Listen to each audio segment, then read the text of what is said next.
Yes, people, welcome back to GNA TV. I hope you guys are well, wherever it is that you may be around the world. We're here to preview. Yeah, we're here to give the match reaction to the Spurs versus Chelsea game. 1-0. We had them 3 times in January, beating them twice already. Got them once next week at home in the Premier League as well. Let's hope that we can go and nip the spuds in the bun. Get all 3 done. You know, tick, tick, tick is what we want. We're going to review all of that. We're going to go through match reactions. We're going to go through stats, player ratings, a little bit of banter on Twitter as well. The usual stuff, guys. The usual stuff. But make sure that you smash the like button because today is a double header stream. So you've got this, which I'm probably going to bring to you for the next hour and 45 minutes. And then 4 hours later at 6 p.m., we are doing the Prem show.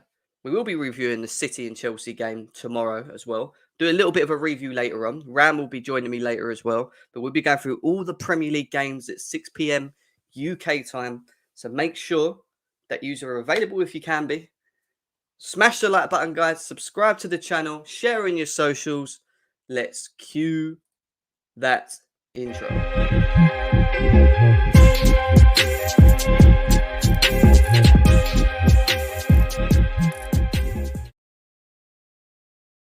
Yes, people, welcome back to GNA TV. Nice to see you all here on this beautiful Thursday afternoon, especially if you're living in the UK. The sun's out. You know, I went to the gym. I got what I needed done. I got back literally about 15, 20 minutes ago. And I thought to myself, what can I do right now? Obviously, bring you guys a stream. The reaction to the game last night between Spurs and Chelsea. Clean sheet in 2 games against the Spuds. It's amazing, right? It's absolutely amazing. It feels good. It feels absolutely good. And Chelsea are through to the final. We are through to the final. We're through to the final. As you can see right here, we are through to the final. Nice little pictures there of the squad. Who Chelsea will be facing, we will find out partly, shall we say, tonight when Liverpool and Arsenal meet. Personally, I would like Liverpool. I'm not going to lie. And it feels good to actually be in the comfy seat now. Take a step back. We can sit back and let Arsenal and Liverpool fight out to see who's the last person to play us as well. My question to you guys would be, who do you want Chelsea to face? Who do you want? Liverpool or Arsenal? Let me know in the chat who you want Chelsea to face as well. Let's see what people are saying in the chat. Big up to Andre, who's already in the house as always. Nice to see you, brother. Noah's in the house as well. Just big up, Jim. Thanks for beating that lockdown at the Seven Sisters. No worries, my man. Easy work, light work, as we'd like to say. Light work. Got the job done. Comfortable win. Cannot complain. What do you want? Who do you want in the final? Exactly what I've just asked there, CFC time. Who do you want in the final? I'm going to put it in the chat quickly. Who do you want to play in the final? Question mark. There you go. I've asked a question. Who do you want to play in the final? Let me know. I want to know your reasons as well. Liverpool or Arsenal? Big up to Chi as well. Nice to see you in the house, brother. Big up to Undertaker CFC. Always in the house as well. Big up, Jim. Have you seen Mason Mount? What do you mean, have I seen Mason Mount? I saw him yesterday on the pitch. We're going to talk about his ratings a bit later on. It's going to be interesting to have some talks about player performances yesterday. Big up to Arn. This is Big Up Jim working and listening as usual. Thank you, mate. Appreciate you tuning in and being a part of this channel as always. We're on the road to 4K. So, guys, if you are new, please subscribe. Help me get the likes up as well. We've only got, I think, 12 likes at the moment. Let's try and close the gap to 50 likes if we can. Thank you very much. Big question, guys. Who do you want?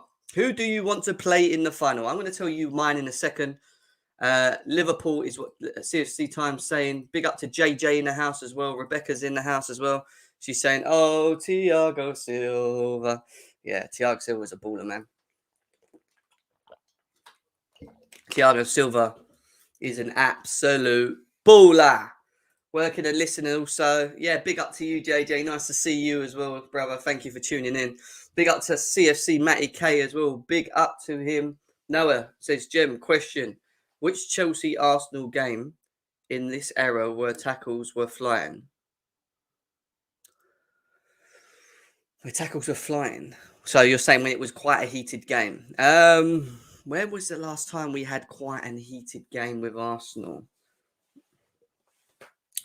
Probably when we were playing them at Stamford Bridge and Ox decided to handball it off the line. That was quite a heated game. I remember that one as well. And we slapped them. I think it was about 6-0 in that game.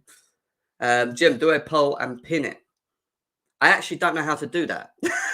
I'm so useless when it comes to technology. I'm not even joking. It's ridiculous. Chi. I don't know how to do it, man. Honestly don't know how to set up polls on StreamYard. Don't let me do it. Let me see if I can find a way. Create a banner. No. Hotkey layout, camera, yes, layout, hotkey. No, I can't find it, mate. I literally can't find it. I have to learn how to do that on Google. But listen, I want Liverpool. Personally, I want Chelsea to play Liverpool in the final. I don't want Arsenal. Not that I don't think we can beat Arsenal, but I really, really, really, really, really, really, really want to stuff Liverpool. Like, I literally want to nip them in the bud. Like, I honestly just want a one-off game, 11v11. No Anthony Taylor as a ref. Literally, no Anthony Taylor as the ref. Just anyone other than Anthony Taylor. And just Chelsea, Liverpool, both our best teams have it out. That's what I want. Because I'm telling you now, they will be naive. They will play a high line at Wembley. Chelsea's second home, may I just say.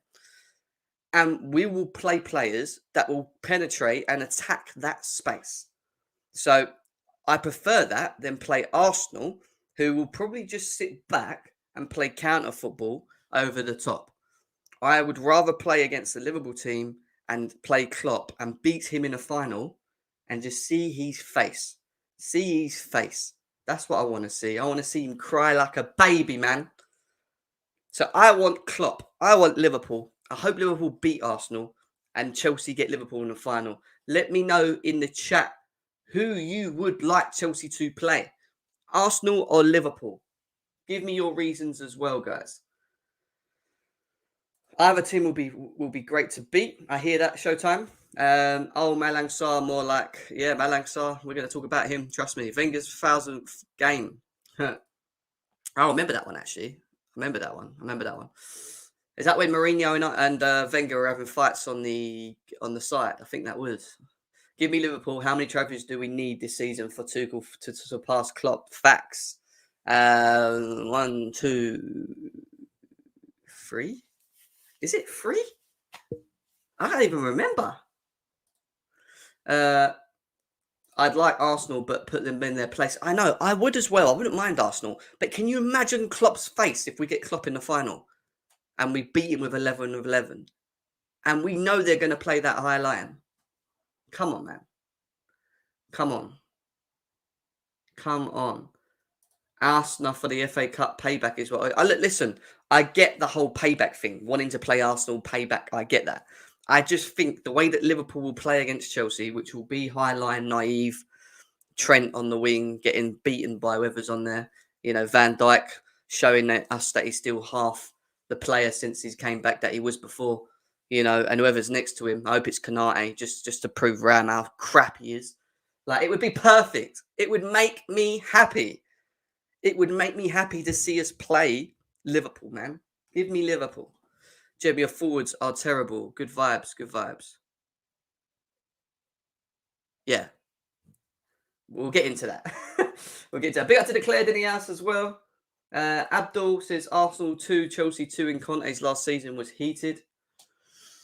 Yes. JJ Bridge says, Jem, happy we're in the fun and I want Liverpool. He wants Liverpool as well. Guys, remember, like I said at the beginning of the stream, double header today. So we do this stream and then 4 hours later at 6 p.m. UK time, we'll be doing the Prem review, the Prem show, going through all the games in the Premier League over the weekend. Seems like most of them are being played as well. Ram will probably join me in that one. So make sure that you are available if you can be later on that evening as well. But you've got me for the next hour and a half here talking about this game, getting you guys involved, opening up the lines as well. Hit the like, guys. Help the channel out, please. We're on the road to 4K. Please subscribe, Gem. I prefer Arsenal as they are easier outfit to beat. We want silverware, and this will help us keep progressing. I love to beat Liverpool, but logically Arsenal, but are they, though, mate? Okay. Because they have become a bit of a bogey team, Arsenal, for us in the past. They are riding on a bit of form as well. I think I would prefer to play a Liverpool team that are going to be naive in the way that they play that high line against us. Yes, they have Mo Salah. And let's be serious. I'm not worried. We've got Rudiger, man. You saw what Rudiger done to him at home. All right, he did score. But then in the second half, he was non-existent, man. Rudiger will deal with him. Smash them likes, guys. We're only on 23 likes. Let's close that gap. Let's close that gap to the road to 50 likes as quickly as possible, please. Over 40 of you here as well. So big up to you all.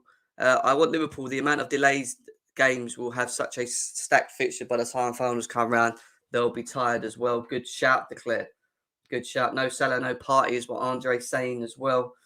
Right, let's delve into it, shall we? Let's talk about that all-important game. Actually, before we do that, I wanted to share one more thing with you guys. One more thing. I'm in a good mood today, guys. I'm in a good mood.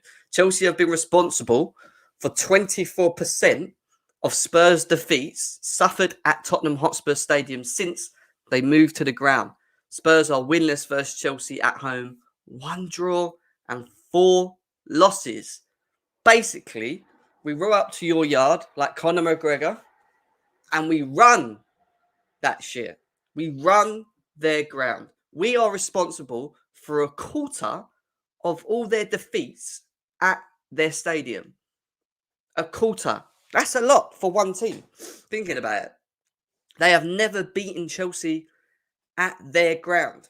They've only drawn 1 and they've lost 4. 4. And we played you 5 times and we beat you 4 at your new ground. I told you, we run London. We run North London. We walk through there like Conor McGregor, bowling it away. We roll up. We boss you like we did yesterday. And then we walk out like this. You know? That is literally us. That is we are the Conor McGregor version of football when it comes to derby. It comes to the London factor of Arsenal and Tottenham. We literally just do what we want. I do what I want. I love Tottenham crumbling, man. They are so shit. It's funny. And they've got Conte there.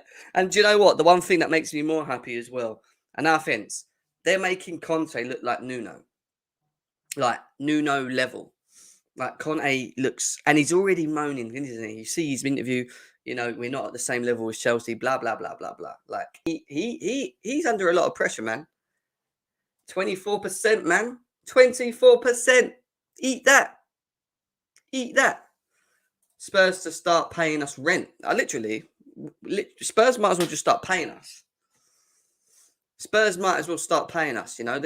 Like we literally, we run this town tonight. That's it. That's how we are. We are. Yeah, I say we are. They can call us Caesar.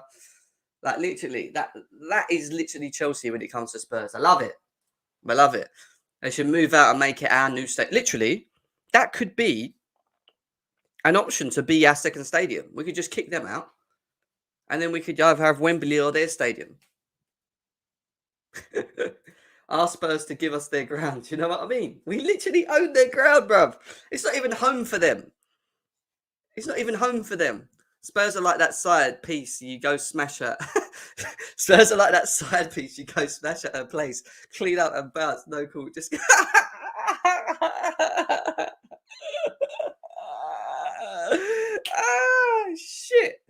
Shit, that's fucking funny, man. But true. Funny, but true. Spurs must feel like crap when it comes to Chelsea, honestly. They must hate playing us. We need to give props to Tommy T. Yeah, he's a baller, man. What is there to say? Allow it, Bex, man. Come on. Stop clipping me up every time. Beck's always clipping me up when I have a little bit of a moment, you know. C1 London, big up to you, brother. This is 3 Point Lane, bro. Running London is east now. So I said we weren't losing to them this month. We are going to batter them at the bridge. Big up to you. And yes, bro, like, honestly, I just don't see how. And I watched the game yesterday. And even before, even in the preview, and we were sitting here talking about yesterday, I don't know how they're going to break us down. I said to you guys, where is it? Where is it coming from? The only way you get Harry Kane involved is if you actually supply him and give him the ball. Chelsea done everything that I said in the preview yesterday that they needed to do. Press high, win the ball back, dominate the ball, don't allow them time, yeah, and play like we did the first time round. Play literally like we did the first time round. And we did. We played like we did the first time round. We slapped them up, yeah. We literally Conor McGregor their ass. We walked into their stadium, bowling it like this, yeah. And we literally got the win, clean sheet again, and walked back out. That is, we own them. 5 times we played them, we've beaten them 4 and drawn once. We've not lost once. We're responsible for the quarter of their losses at their own stadium. We run their town. That is it. That's what I'm going to say. We run Islington as well, yeah. We walk through Arsenal and we just run that, you know. We bowl through that one as well on our way to Spurs, you know, just doing the Conor McGregor all the way through. That's literally what we do. Tottenham get battered everywhere they go. Literally, they get battered every time they go. Kai, big up to Kai. He says Mount with another stinker, but he drinks his tea and milk, so no one's saying. Kai, man, what is wrong with you? Why? Why do you hate him so much? Kai, why do you hate him so much? If you're about and you want to join, just drop me a message. Just drop me a message, my man. You're always welcome to join me. Yeah, and like I said, my overall thoughts on the game was that we just played exactly like we did in the first leg. Exactly what I said we needed to do yesterday. You press high, you win the ball, you don't allow them time on the ball, you know, and you dominate the midfield, create chances, and we did. The first half was a breeze. We was linking play, you know, everyone had a good game in the first half. All right, some might have had an average game, and we're going to talk about the ratings shortly as well. But overall, it wasn't a bad, it wasn't a bad performance. It's not one to really sit there and moan too much about the players, is what I'm saying. You could maybe say, Mount could have been more influential, more involved in the game. Lukaku could have took his chances. I don't know. Like we'll get into that. We'll get into that. But like I said, we're through to the final. That's the most important thing that we could have done. We run Tottenham, 4 wins, 1 draw. They haven't beaten us at their own home ground yet, man. We run it. We run it. Let's get them likes up, guys. We're on 27 likes, over 62 of you here on our road to 4K subscribers. If you're new, subscribe to the channel. Double header today, like I said. Prem show later tonight at 6 p.m. UK time. But let's get them likes up. Let's try and get to 50 likes as quickly as we can. Please. Please do that. I got used to Balak. I think it's Bollock. Bollock. I just said Bollock. I got used to Bollock and Hazard, bro. Balak and Hazard, yeah. And they bought me this English Sissoko. Oh, for fuck's sake, Kai, man. What, Kai? Why do this in the chat? You just causing problems already. Look, Mount is a runner. He's so basic. It was what Noah was saying. Lukaku was rubbish. All right, let's get into it, man. Let's stop talking. Let's quickly look at some. Let's quickly have a look at some stats first. 64% possession to Spurs is 36%. Again, dominated, controlled the game. I didn't even think they felt like they had 36%. If you told me that they had 20%, I wouldn't even be surprised. I thought we absolutely dominated this game. In terms of shots, they had more shots than us. 15, we only had 13 shots. We had 3 on target. 1 obviously winning goal. They had 3 on target as well. 7 to their 6, 10 to their 12 fouls. But it was an overall dominating performance. I'm surprised they had that many shots. It didn't feel like it for me watching the game.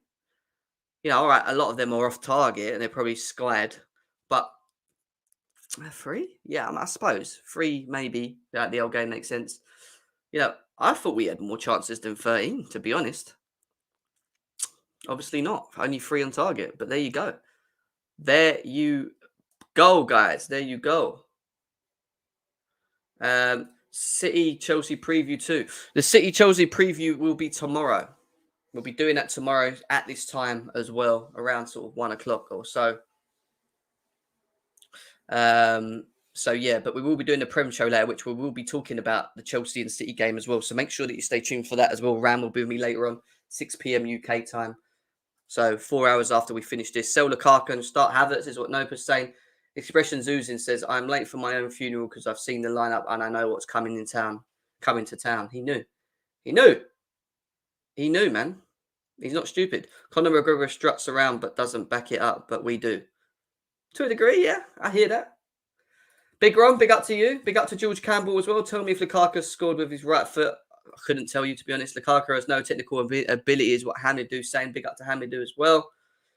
I'll be there for the City preview if you want me. I'm free tomorrow. Yeah, all right, Kai. No worries. Join me for the City preview around this time. Then me and you will do it with the viewers. So I'll drop you the link tomorrow once I've set that up.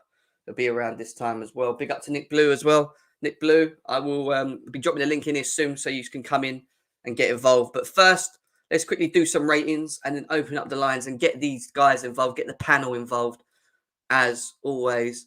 But I want to start with man like Kepa Arrizabalaga. And I've seen a lot of people on social media saying he's back. He's this, he's that. He deserves respect. This, that, and the other. Listen, I don't think he had much to do, but when he was called upon, he done his job. The biggest test for me with Kepa is that City game. Yeah, City game away. So I want to see how he performs when we have a team who supposedly will probably have multiple shots up against us. You know, I want to see him being actually properly tested. I think Kepa's doing well at the moment, though. You know, overall, he's doing his job. He's keeping his clean sheets. He's looking more confident, 100%. Looking more confident, and you can only give him give him his flowers at the moment. He's doing his bits. But like I said, there will be a lot more harder tests to come, starting with Saturday, So if he can get through Saturday and he can help us get through Tottenham, and I think we've got Brighton in between that as well on Tuesday or Wednesday, then fine. Then fine. But for me, he was a 6, I'll probably say. 6 or a 7. I'll give him a 7. That's a little bit harsh, isn't it? I'll give him a 7. 7 for Kepa. 8 balling for one game, hardly balling, is what Nopa's saying. 8 did not have a lot to do, but when he was needed, he delivered. Looked miles better than balls were delivered into the box. I hear that, but again, sometimes at corners, I worry because when it comes near him, sometimes I feel like he can just catch it, and he just punches it. Or he does a slap at it, and I'm like, why? It's just catch it. You know, like how Mendy brings it down and brings it in. Like, I want that.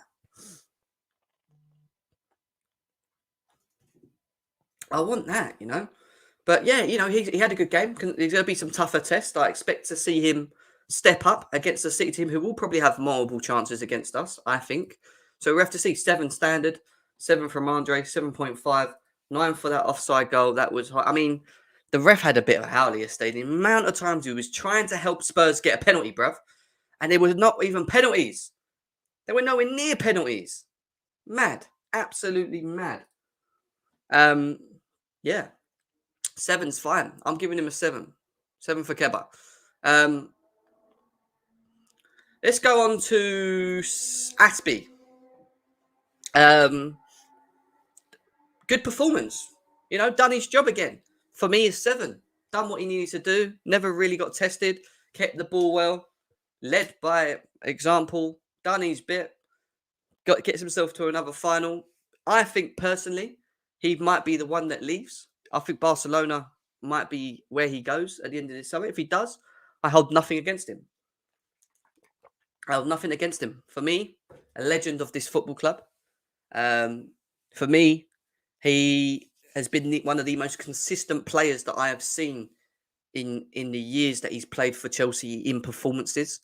If you look at how consistent his performance levels were, always good. You could always rely on him, and we just call him Mr. Reliable because he was always on point, always doing his job. And in this game, he done his job again. So for me, I'm giving Cesar a 7. Tottenham struggled a lot yesterday. They had chances but still failed to convert. Yeah, but not really. We would just look comfortable. 7.57. Rams, who is 10 points clear. Aspie is never injured either. A 7.5 is what JJ's saying. I hear that. I'm going to give him a 7. We give him a 7. We then move on to Andreas Christensen, who did get taken off for Thiago Silva, but again had a decent game, done his job.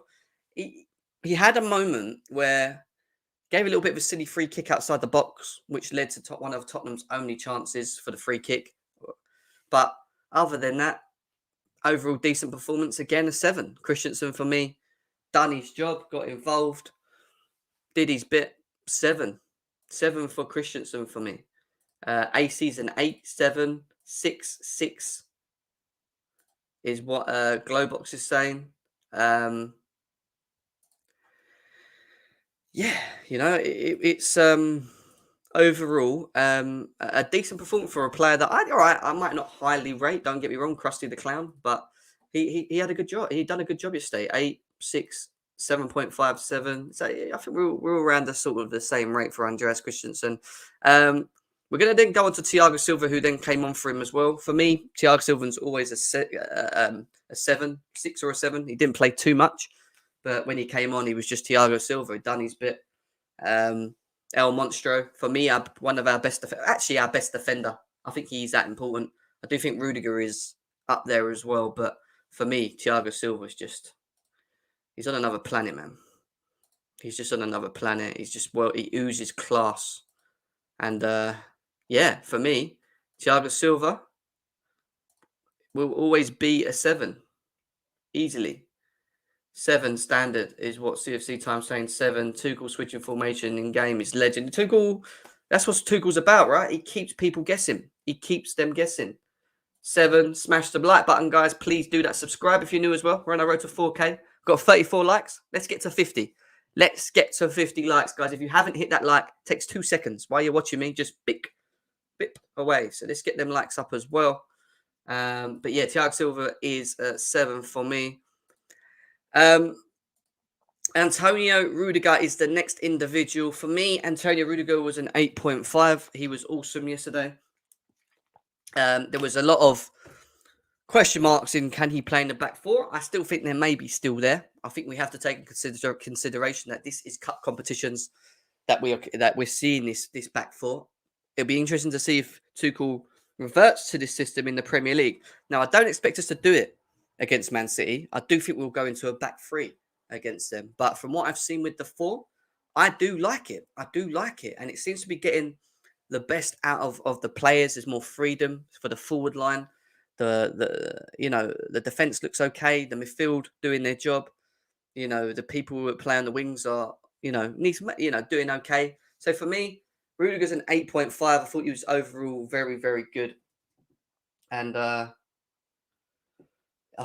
he was very, very good. And it is what it is. It is what it is. JJ Bridge says 8, 7, 8, 6.5 for Rudiger's Glowbox. 8. Kai says 8.5 as well. Rudiger's 8.5. 9, a man of the match. For me, he ain't my man of the match. But I understand it because he scored the goal. 9. For me, Rudiger's just Rudiger. Rudiger is just Rudiger. 8.5 for me, but his attitude and drive was amazing for the team. It was very good. Shithousery. Absolute shithousery. 9 from Nick Blue as well. Rudiger yesterday got the goal. Very rash through, though, especially with the Højbjerg challenge. Still, I give a 7.5. But it was a free kick, but it wasn't a pen. So who cares? Ram, who cares? We don't care.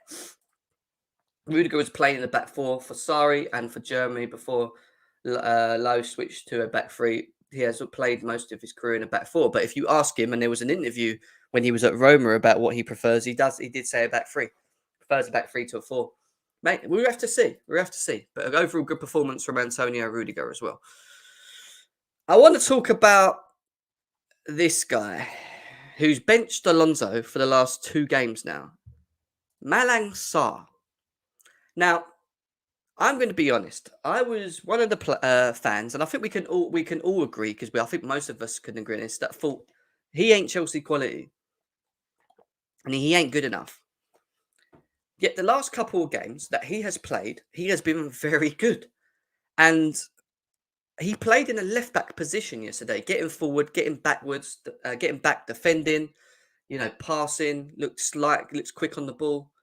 His crossing's not the greatest, but I actually think he was, for me, the man of the match. Like, I thought he was very good. He surprised me how good he was at left back. He looked more comfortable in the left back position than I actually think in a central back position. What he has done now, and we still need to see consistency with this, because yes, he's playing well. Again, cup games. I want to see if Tuchel introduces him into the bigger games, like Man City on the weekend, Premier League, or even just playing in the Premier League. But we now might just have an option. And I know Kennedy, for whatever reasons, has been brought back. Apparently, Tuchel wants him in the team. He's now given Tuchel an option that if we play a back four, Malang Sarr can play in that role. Maybe even better than Alonso, just because of having that raw pace. I think I would actually like to see him have a go, just in that position. Maybe, drop Alonso for a little bit and give Malang Sarr some games. Give Malang Sarr some games, because for me, he was my man of the match. I thought he was very good. He surprised me how good he was. 7.5. 7. I thought for me, he was an 8. He was an 8. He was easily an 8. He dropped an 8 for me, especially playing in a position that I was not used to seeing him play. And like I said, Rudiger had a great game, and look, Rudiger, man of the match, no problem. I agree, good shout. But for me personally, I thought Malang Sarr was up there. Some people say not that good. I thought he was good. I don't think he was bad as people are saying. I think we need to just Malang Sarr's nephew of N'Golo Kante. Sarr was an 8. Big up to DJ Subjay in the house. Sarr was an 8. What a performance by him. 6.5. Sarr over Alonso is facts, is what CFC Time is saying. My man of the match, 8.5. He was decisive and took the game to Spurs. Was not unnerved from the occasion and even had a little bit of shithouse in him. Very impressed and look forward to seeing him develop. For me, he was good. I'm not joking. He surprised me massively how comfortable he was in that position and in that role. He understood it very well. Back four, he's been very inconsistent. What are you talking about? 8.5, 8. He was very good, Jim. Just need more polish, but that will come in the age. Yeah, you're right. Look, again, consistency is important. I hold the same level. He has had some average games and recently some very good games, a bit like Saúl Ñíguez. But from what I saw of him, I thought he was good. He was very good for me. He was very leggy, Jim, not a winger for me. Yeah, but he played it okay. Maybe Spurs wasn't great going forward. I get that. Maybe we need to see him being tested more. But on this game, and based on this game alone, I thought he was very good and deserves an 8, minimum an 8. And for me, my man of the match in that performance. We move. Well done, Malang Sarr. We move. And we move on to the midfield. Jorginho. We'll talk about Jorginho. Was it a vintage Jorginho performance? Yeah, no, I don't know. Yeah, I suppose he done everything that he usually does. When you see him and Kovacic playing together, I think they do a job very well. I still think I would like to see in the City game, Kante and Kovacic, just for the energy. And we're going to need the energy in that game. Not to say that I don't think Jorginho doesn't have it. I just don't think he gets around the pitch and is as mobile as them two. And sometimes I think we just need the athletic side of it, the ability to be able to shut down, press, help the forward line get back. We know he likes to play more of a deeper role, sit, control, move the ball, this, that, and the other. But against Man City, I think especially against Man City, I think we need to be, on the point. I mean, against Tottenham, he had a good game. For me, he dropped a 7. Easily a 7 for me, minimum. I mean, Andre's saying he was poor. He thinks he was a 4. 6.5. He was a 7. 6.5. 7. 7. I like when Jorginho's quiet in a match. That means his back passes ain't causing us problems, is what 88 Bustle says. It is what it is with Jorginho. We know what he can offer. and he had a pretty decent game. Listen, guys, it's over 120 of you here. Only 45 likes though. If you are new, please subscribe. We've got a double header today. The Prem show will be on later on, 6 p.m. UK time, with me and Ram. So make sure that you tune in for us to go through all the Prem Prem games that are being played over the weekend on Saturday. So 6 p.m. So we will be doing that just before the game against Liverpool and Arsenal. We'll be finishing just before that game. So that's why we're doing it at 6 p.m. tonight. So if you're available, not much going on, make sure that you tune in. But get the lights up at the moment, guys. We're only on 49. Let's get to 75. Let's close that gap, please. 7. He lost the ball just outside the box, which led to Kane scoring, and then we got lucky with the offside. That's true, to a degree. To a degree. I get that. But he still had a good game for me. Still had a Jorginho decent game, so I'd give him a 7. Mateo Kovacic. Listen, for me, he's undroppable at the moment. I think he's that important to the team at the moment in his overall form and his ability to move forward, get back, keep the ball moving, be effective with the ball. For me, his dribbling ability is just, it's unreal. And to have a midfielder that can do that from deep and then allow the forward line to sort of break forward and run into spaces is so important in this system, and even more so in this 4 at the back, because with now we've got the extra forward up front, and now we have 4 forwards playing on the attack. And when Mateo Kovacic does break them lines, we have more options going forward, because you have them 4 forwards making runs left, right, 2 up front making darts into spaces. And I think I think it suits Kovacic as well in that way, So I thought Kovacic was easily a 7 with Jorginho. Maybe even better, actually. I'd probably give him a 7.5. I thought he was better than Jorginho yesterday. 7.5, 8, 8.5, 8.5, 8. Everyone's sort of wanting 8s. Fair enough. I can't disagree with that. Man of the matches for some people as well. I hear that as well. Big up to Sosa as well. Strip Bear, happy birthday to you. I know it's your birthday today, so everyone in the chat, wish Strip Bear a happy birthday. Big up to you. Thank you for supporting the channel as well. Happy birthday. Kovacic is the only midfielder I rate at Chelsea.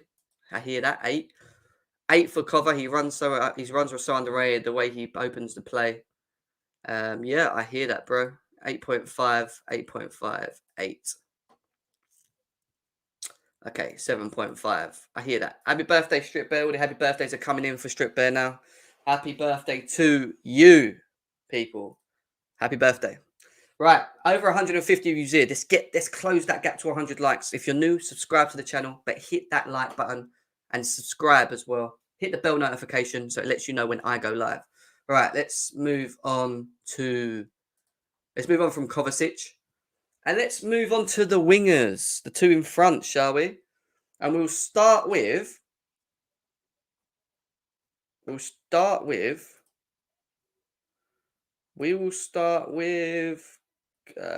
he gone? I'm not the wrong thing here. Where are you, mate? I can't find you. Why can't I see you? Oh, you're there. Callum Hudson-Odoi played as a left wing back. Done a decent job out there. For me, slightly fizzed out the game. I wanted him to be more effective with the ball. I am still quite critical of him because I do see such a quality player in him. And I want him to be more direct. I scream for him to be more direct. But he seems like he's very reluctant to just break past that player, go backwards, sideways with a pass. And we don't need that sometimes. Sometimes we just want a dribbler. A little bit like the Eden Hazard-esque, where Hazard will get the ball and he wouldn't think to pass. He'll just drive into that space, and if it's 2 or 3 players, he'll find a way to get through it. Like Callum Hudson-Odoi can do that because he has the ability to do that. He has the ability to do that. But he just goes. He'd be very, like yesterday, I thought he had a decent first half. In the second half, he was just non-existent. And I need him to be more consistent with his performances. And that would be my biggest question mark with Cho. I thought overall, he was anything between a 5 and a 6. Maybe a 6. to be fair.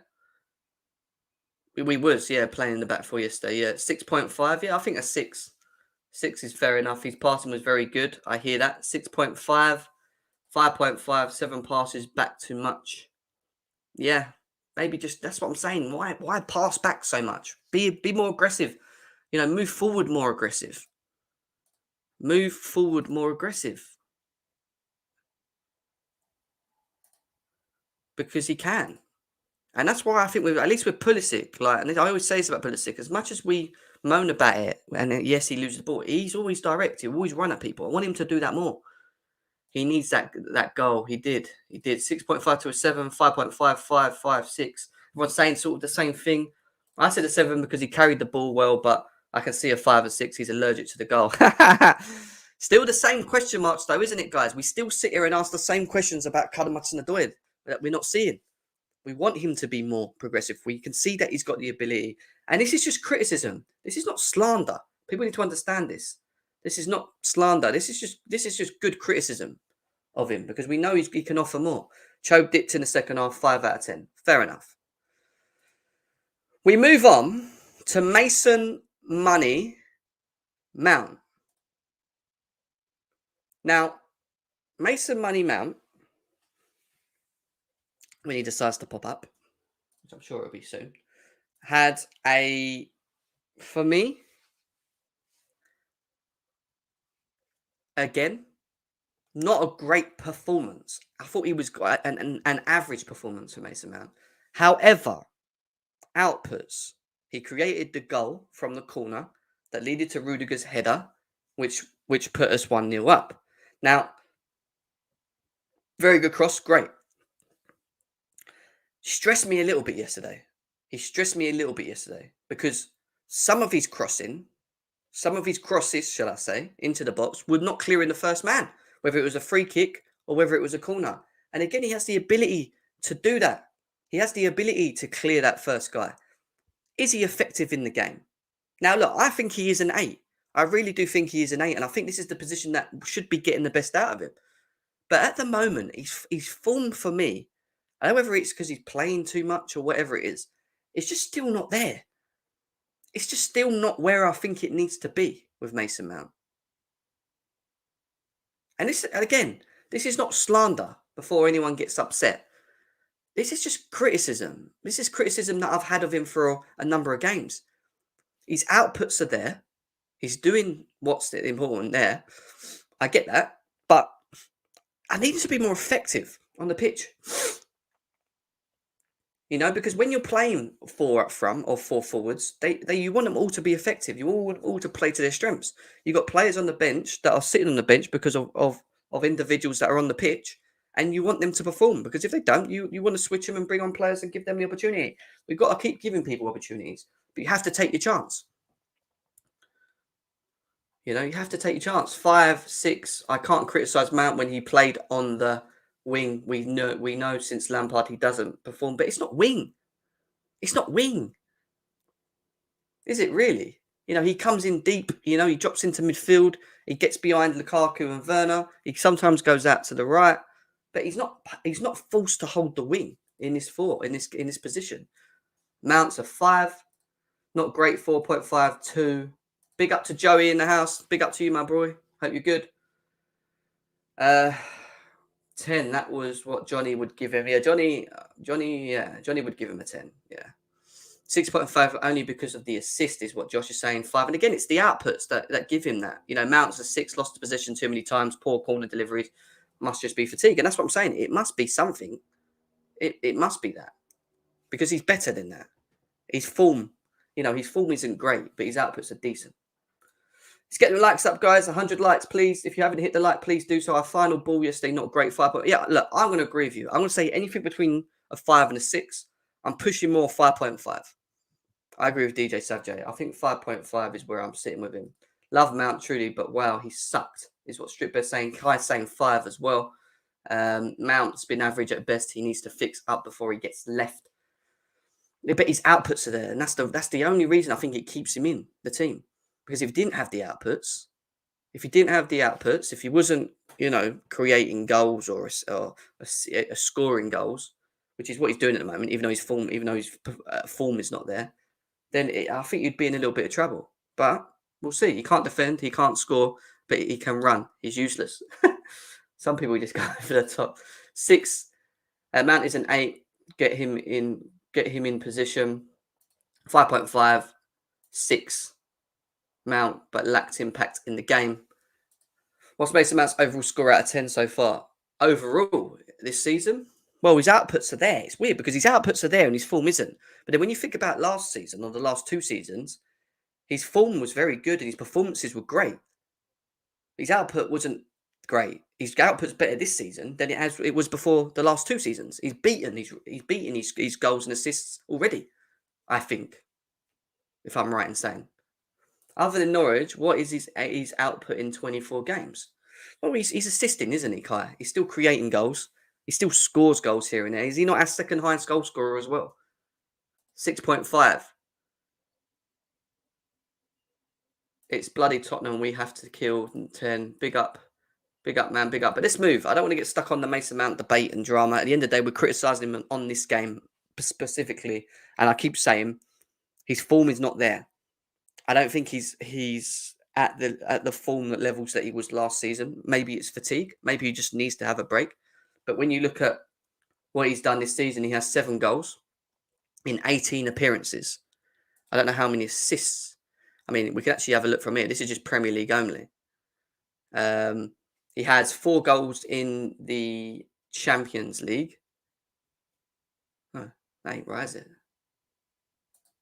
He's got 7 goals overall. But what's that talking about? I don't know what that is. It just says 7 goals. So he's got 7 goals at the moment, which is what his record was last year. So he's on his road to beat his record last year. He should beat his record to last year anyway. But let's move on from Money Mason Mount.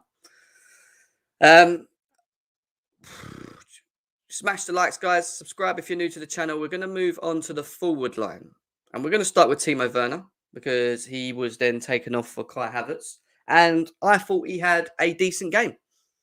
His touches were fine. He was making runs. You know, he set up Lukaku for that header that he scuffed up. Like, you know, he done what he does in many ways. Maybe he could have... he didn't have much create for him in terms of chances in front of goal. But his overall movement, and it gave Tottenham problems, running behind, winning the ball. Control was very good. He was decent. He was decent. But we need to see more goals from him. We have to see more goals from him. You know, that's the only thing I would say. Overall form at the moment for me is not bad from what I've seen of him. I don't think he's doing too bad. He just needs to score more goals. You know, keeps crying about it. And it's the truth. He does. He needs to score more goals. But yesterday he had an okay performance, Timo. I don't think he had a bad game. I can't really sit here and say he was bad. More like pennies. 7.55, 8 for Timo. 7. Started off well, was better than yesterday. 7, 6, 7, 7, 8, 7.5. Everyone seems to be quite happy with Timo yesterday. Further 9.5 just for Fator, 6.5, 5.5. Big up to Alfie as well. Nice to see. Werner isn't great as he misses almost any sitter, but he gives 100% and makes a very good assist for the team. He does. And he set up Cho inside the box, who I think he scuffed. If you remember, he cut it back to him.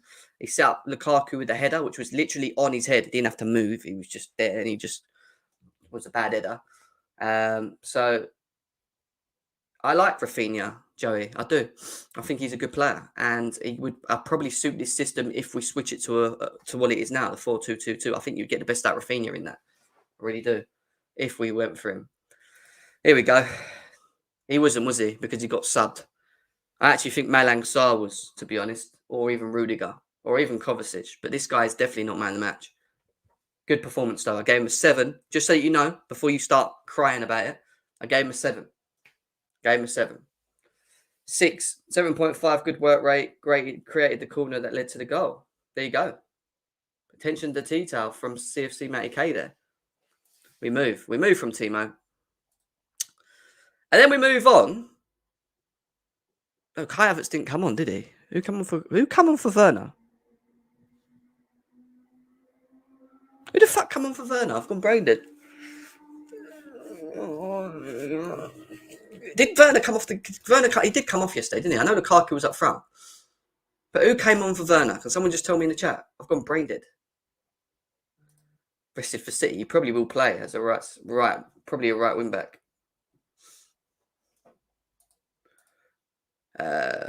6.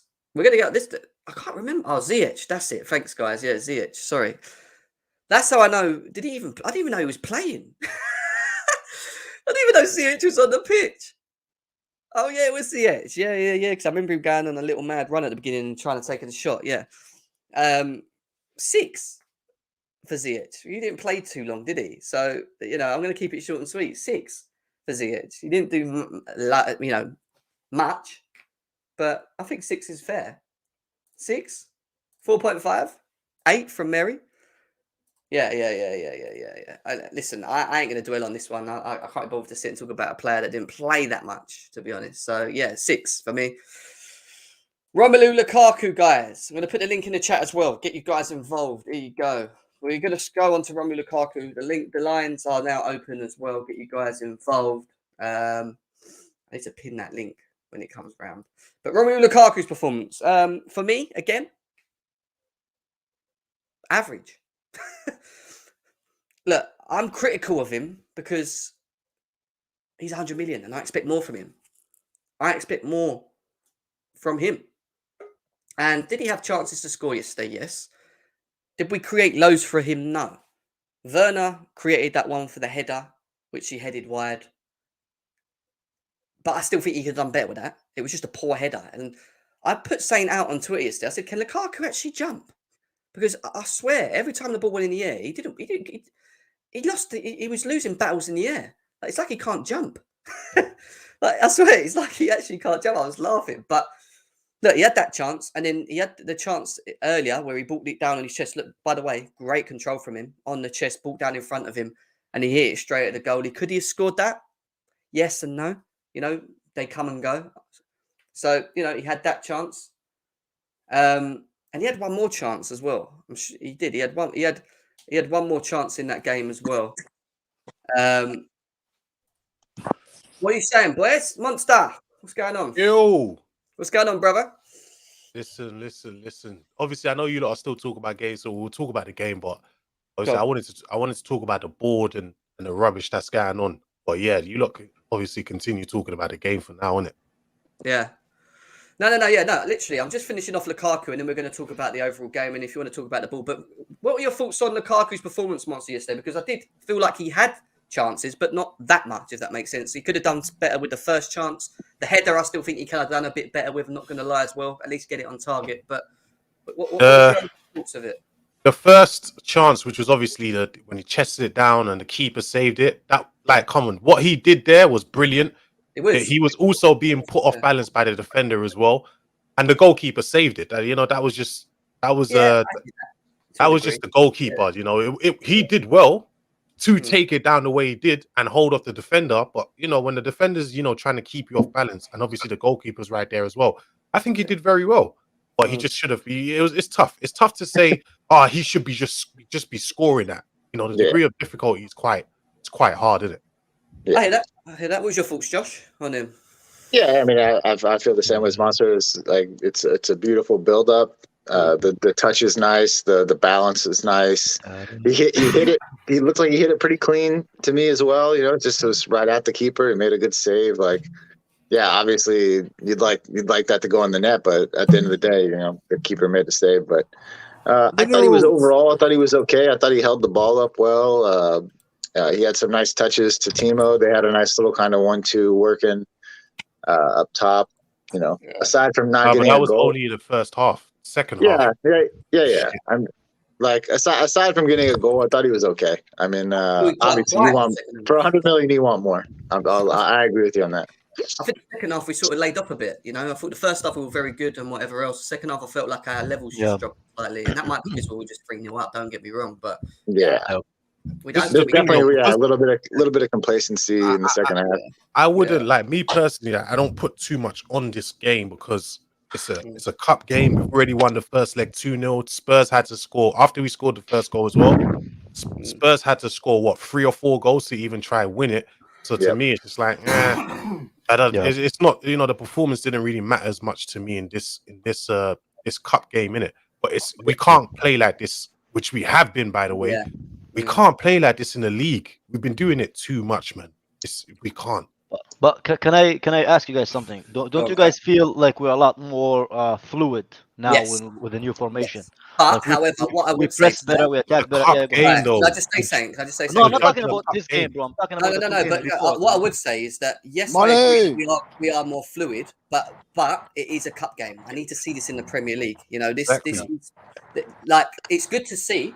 And obviously, we did play Spurs at the end of the day. Let's get it right. This is Spurs that we played this formation in. So it isn't a shit team that we've tried this against, but it's playing it consistently in the Premier League. Can we get away with playing it? But I don't think we'll do it against City. I think we'll go back to a back three against City. It doesn't matter which formation we play against City. We're not going to win, man. Do you not think? No, you know what? There's a possibility because the problem with Chelsea, in the big games, we can turn up. This is why we're good in cups. So I still think we can go on and at least reach a semi-final or final in the Champions League. Because in the cup games, we can show up in a cup game. But in the league, we can show up against the bigger teams. But when it comes to the smaller teams, we can't do shit. You get what I mean? I agree. Times like tomorrow, I think we could, or Saturday, we could beat City. Do I think by the end of the year we don't drop points to a shit team somewhere along the way? No, of course we will. My question is, did anybody actually enjoy the performance? Oh, it was shit. That's what I'm not gonna lie. It was shit. It was shit. First half was good. First half was okay, wasn't it? The only reason I enjoyed the game. I don't understand how we're saying like changing formation improved us because technically we didn't score the goal. Both goals are on goal, and third goal was actually Rudiger scored with his back. So I don't know what kind of performance it's a goal. you're talking about. I know the goal is a goal. I know. Don't get me wrong. The goal is the goal. I know what you mean. You know what I mean? After the first, I was at. Remember, I went to the. Kai, I want to address Kai with his waffle shit from yesterday that he got on the Twitter. First of all, I will never. What? What did they waffle about? What did they say? No, you said that something about Mount. I will never defend Mount. Mount is not my player.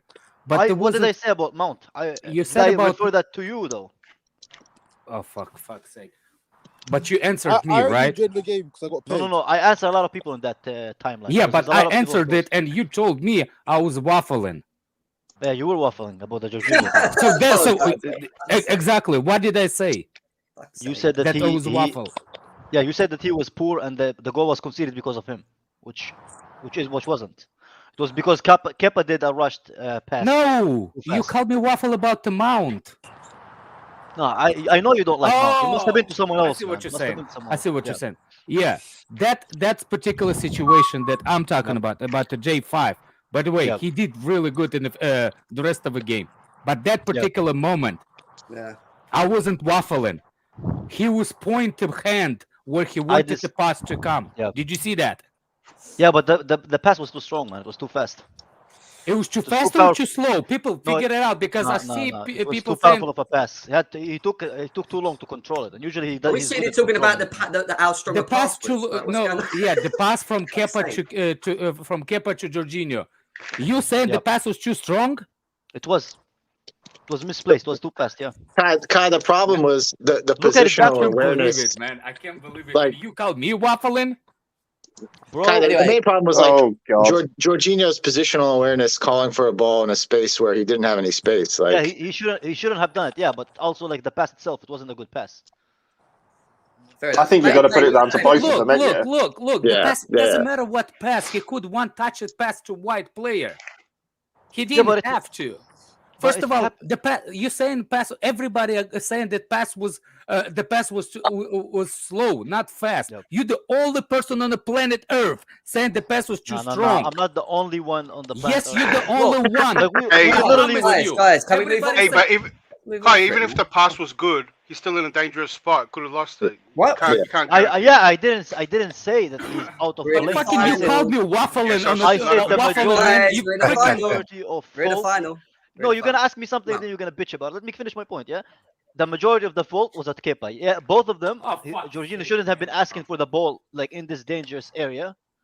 what he did. But at the same time, he shouldn't have like passed it to him there. You know, he saw that there's a Spurs player on him. This Man. is his game. Although- This is he's wait, hold supposed on, to hold be on. the good thing that he's press God, resistant. Wait, did you- He's all kinds he's of not press all kinds of resistant. genius and shit. He's not press also a resistant, by general. the way. He's also a Who's general. whistling? Like, Who's if he says Who's not pass, press everyone passes it resistant? to him. Oh Hey, can my you man stop whistling, bro? Who's Yeah, whistling, who's bro? whistling? Stop Who's whistling? whistling, bro. It's Stop- W, who's bro. doing that? Somebody Stop did it in it. the fucking Jam, garden, can you man. hear me? God damn, bro. Listen, yeah.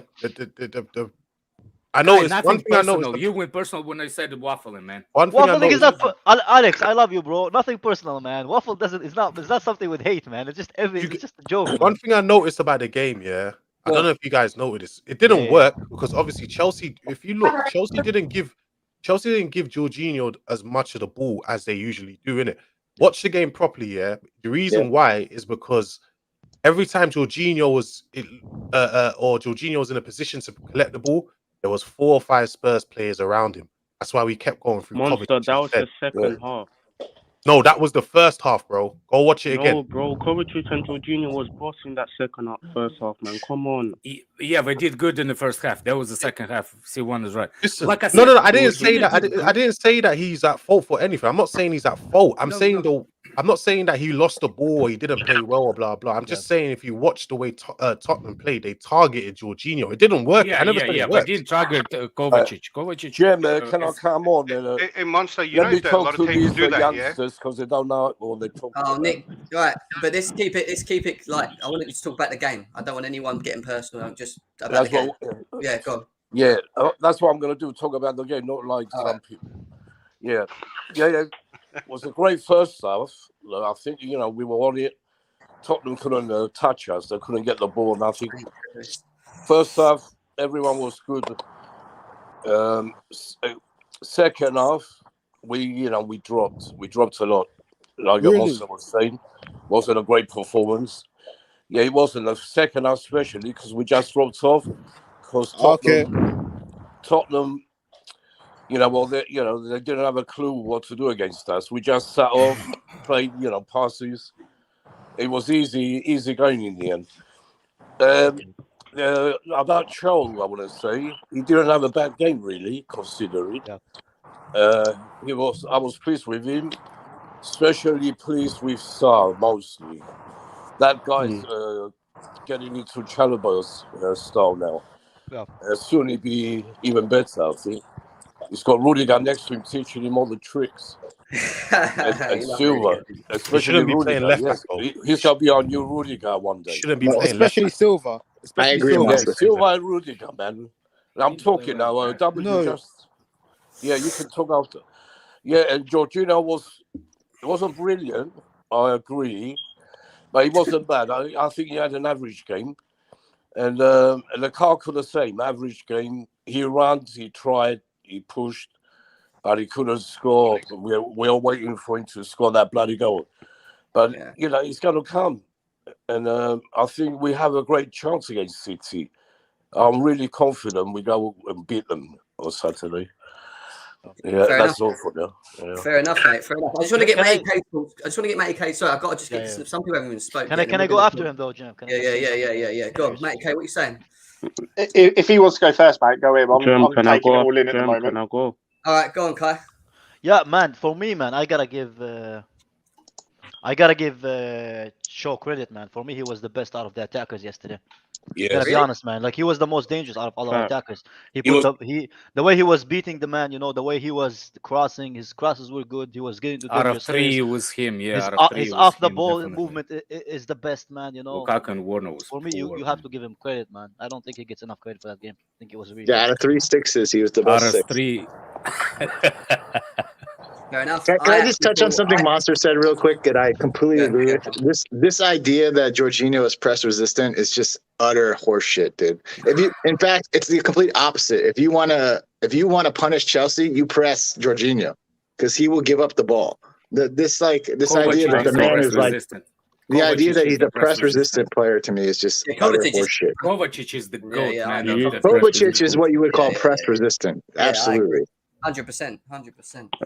Go on, C1, you wanted to talk, man. Yeah, go ahead, C1. Yeah, I agree with Redneck, man. Troll had a very good game, especially in the first half. I thought him and Sarr, they were causing they were causing the most problems in the first half. If you saw the way they were linking up, they tore Tanganga and Emerson apart, and they both put in very good crosses. I thought Sal really surprised me because defensively he wasn't a problem as usual because, you know, sometimes he's a bit rash with his tackles. I thought Kovacic really dominated the game before he came off, to be honest. His passes were very good into the final third. It was just the attacker's first touch, laying him down again, but it is what it is. I thought I know Rudiger conceded that penalty in quotes, but that I thought he had a solid game, and he made some good he won some good headers and some good tackles. If he wasn't there, Tottenham could have had more chances. The second half kind of went how we expected it because I think Tuchel didn't want us to over-exert our energy because we have Man City away on Saturday. And can I ask you something real quick on the same subject? In the second half, do you think the change in the formation played it worse than we should have kept the formation the way it is? Because for me, it was changed the formation. Made it worse. I think it did because we kind of lacked a bit of directness from the left-hand side when Alonso came in. And we had no one really in the front three that was capable of taking anyone on because I think Troll came off after Mount, I'm not sure. But I feel like after Alonso came on, we lost that directness that we needed to get up the pitch. But it wasn't just Alonso, it was the whole changes. We made them changes. Yeah, and I thought when Ruben came on, he kind of held onto the ball a bit too much at times. No way, man. Here's can I add something to see once what he said? I agree with what he said. The reason why people said that Cho played left wing back, he didn't. He played inside forward the first half and the first 60 minutes until all those subs came in, because Sarr was playing left back, full back actually for whole game, and that's what made us more dangerous because Cho was more direct because Cho played after wing. The minute we went back 3, that's when Mount left. That's when everybody left. That's when we went to the back 3 and Alonso came. All of a sudden, we start to get under pressure. That's just my opinion. Waffling. What are you saying, Declared? What's to say? It's like I say about every cup game. It's just I don't expect a lot. It's always just fun to watch, and it's always just fun for me to watch players like Sarr come through. Players that we thought, that were just dead, and we're saying they should be on loan and stuff like that. So I think we, I didn't expect much. I thought we already won this game, going 2-0, just watching little experimental formation workout. We got the goal so early, and with the time zone, I barely stayed awake in that second half. So I wish I could back. It wasn't that bad. Cool. No, I get it. The game starts 6 a.m. for me, and I stayed up all night for it. And so by the time second half came, and the way we just slowed it down and looked like we just had it in the bag, and Tottenham didn't have a lot. Yeah, I agree. I think second half dropped. Yeah, was that Fatura though? Boring second half. But who's your man of the match? I forgot to say Rudiger just pipped the man of the match from the start. He was a man of the match. I'm going with Jem and Sarr just because I love seeing that. I'm going Rudiger, I think, because he got the goal. You have to No. Yes. Guys, listen. For me, it was Kepa. Matty K. Kepa, another one we forgot. Kepa was great. Great performance. Fucking Matty K. Let's go to Matty K quickly. Go on, Matty K. What are you saying? Go on. Hello. Sorry, I've just been sitting patiently listening to all the opinions, just taking it all in, really. The first thing I'll say is I only really have an opinion on the first half. I don't think you can take the second half into consideration. I know some people would disagree with me there, but when you're winning 3-0 up, you're in a congested fixtures, got lots of games coming. I wouldn't be surprised if Tuchel in that dressing room not necessarily told them to take their foot off the gas, but tried to play a bit more of a controlling game. I think Ashley Cole hit it perfectly after the game, where he turned around and said that second half it looked like at any point Chelsea could have gone up another 2 levels, and that's because I genuinely think we were just going through the motions. So I think to judge players on that second half, it's a bit hard because I think some of the players that come on, yeah, they tried really hard, but everybody else was just going through the motions. The thing I'll say, I suppose there's a couple of people that have been mentioned. I'm one of Lukaku's not fans, but I'll say that I've been sticking up for him a lot recently. The one thing I will say is, and I disagree to a couple of people, I thought he did brilliantly with that long ball, which he brought down and got the shot away. I think he should have buried that. I understand people saying that there was a defender there and pressure, but if you look how cleanly he struck the ball, the argument would be well, he's got a clean hit off, so he's got to put that away. But it wasn't an easy chance, Matt. I'm not. Yeah, no. I agree, and I agree 100%. I'm not saying it was an easy chance. My thought process behind saying he should have scored that is he's missed easier chances. He's missing the harder chances. I thought he was going to score as well. Actually, that one there, the keeper's got down low, and yes, he's made an obstacle. But I personally feel if that's a Haaland, if that's a Salah, if that's somebody else at this moment in time, they're putting that in the back of the net. And I don't think you should say that, bro. Salah missed the blinder. Everybody misses the blinders. Remember? Yeah, no. I'm not saying. De Bruyne hit the empty net. You forget Salah missed an open goal the other day. Yeah. No. I agree, but my point being is Lukaku still scored in other games where he's making up for it, where Lukaku hasn't been. And I'm one of his biggest defenders. I just personally feel like he should have scored that goal. Here's what I agree with you, Matt. The problem is, I think the toughest part he already passed when he controlled the ball. The tough 100%. part is control. The hit.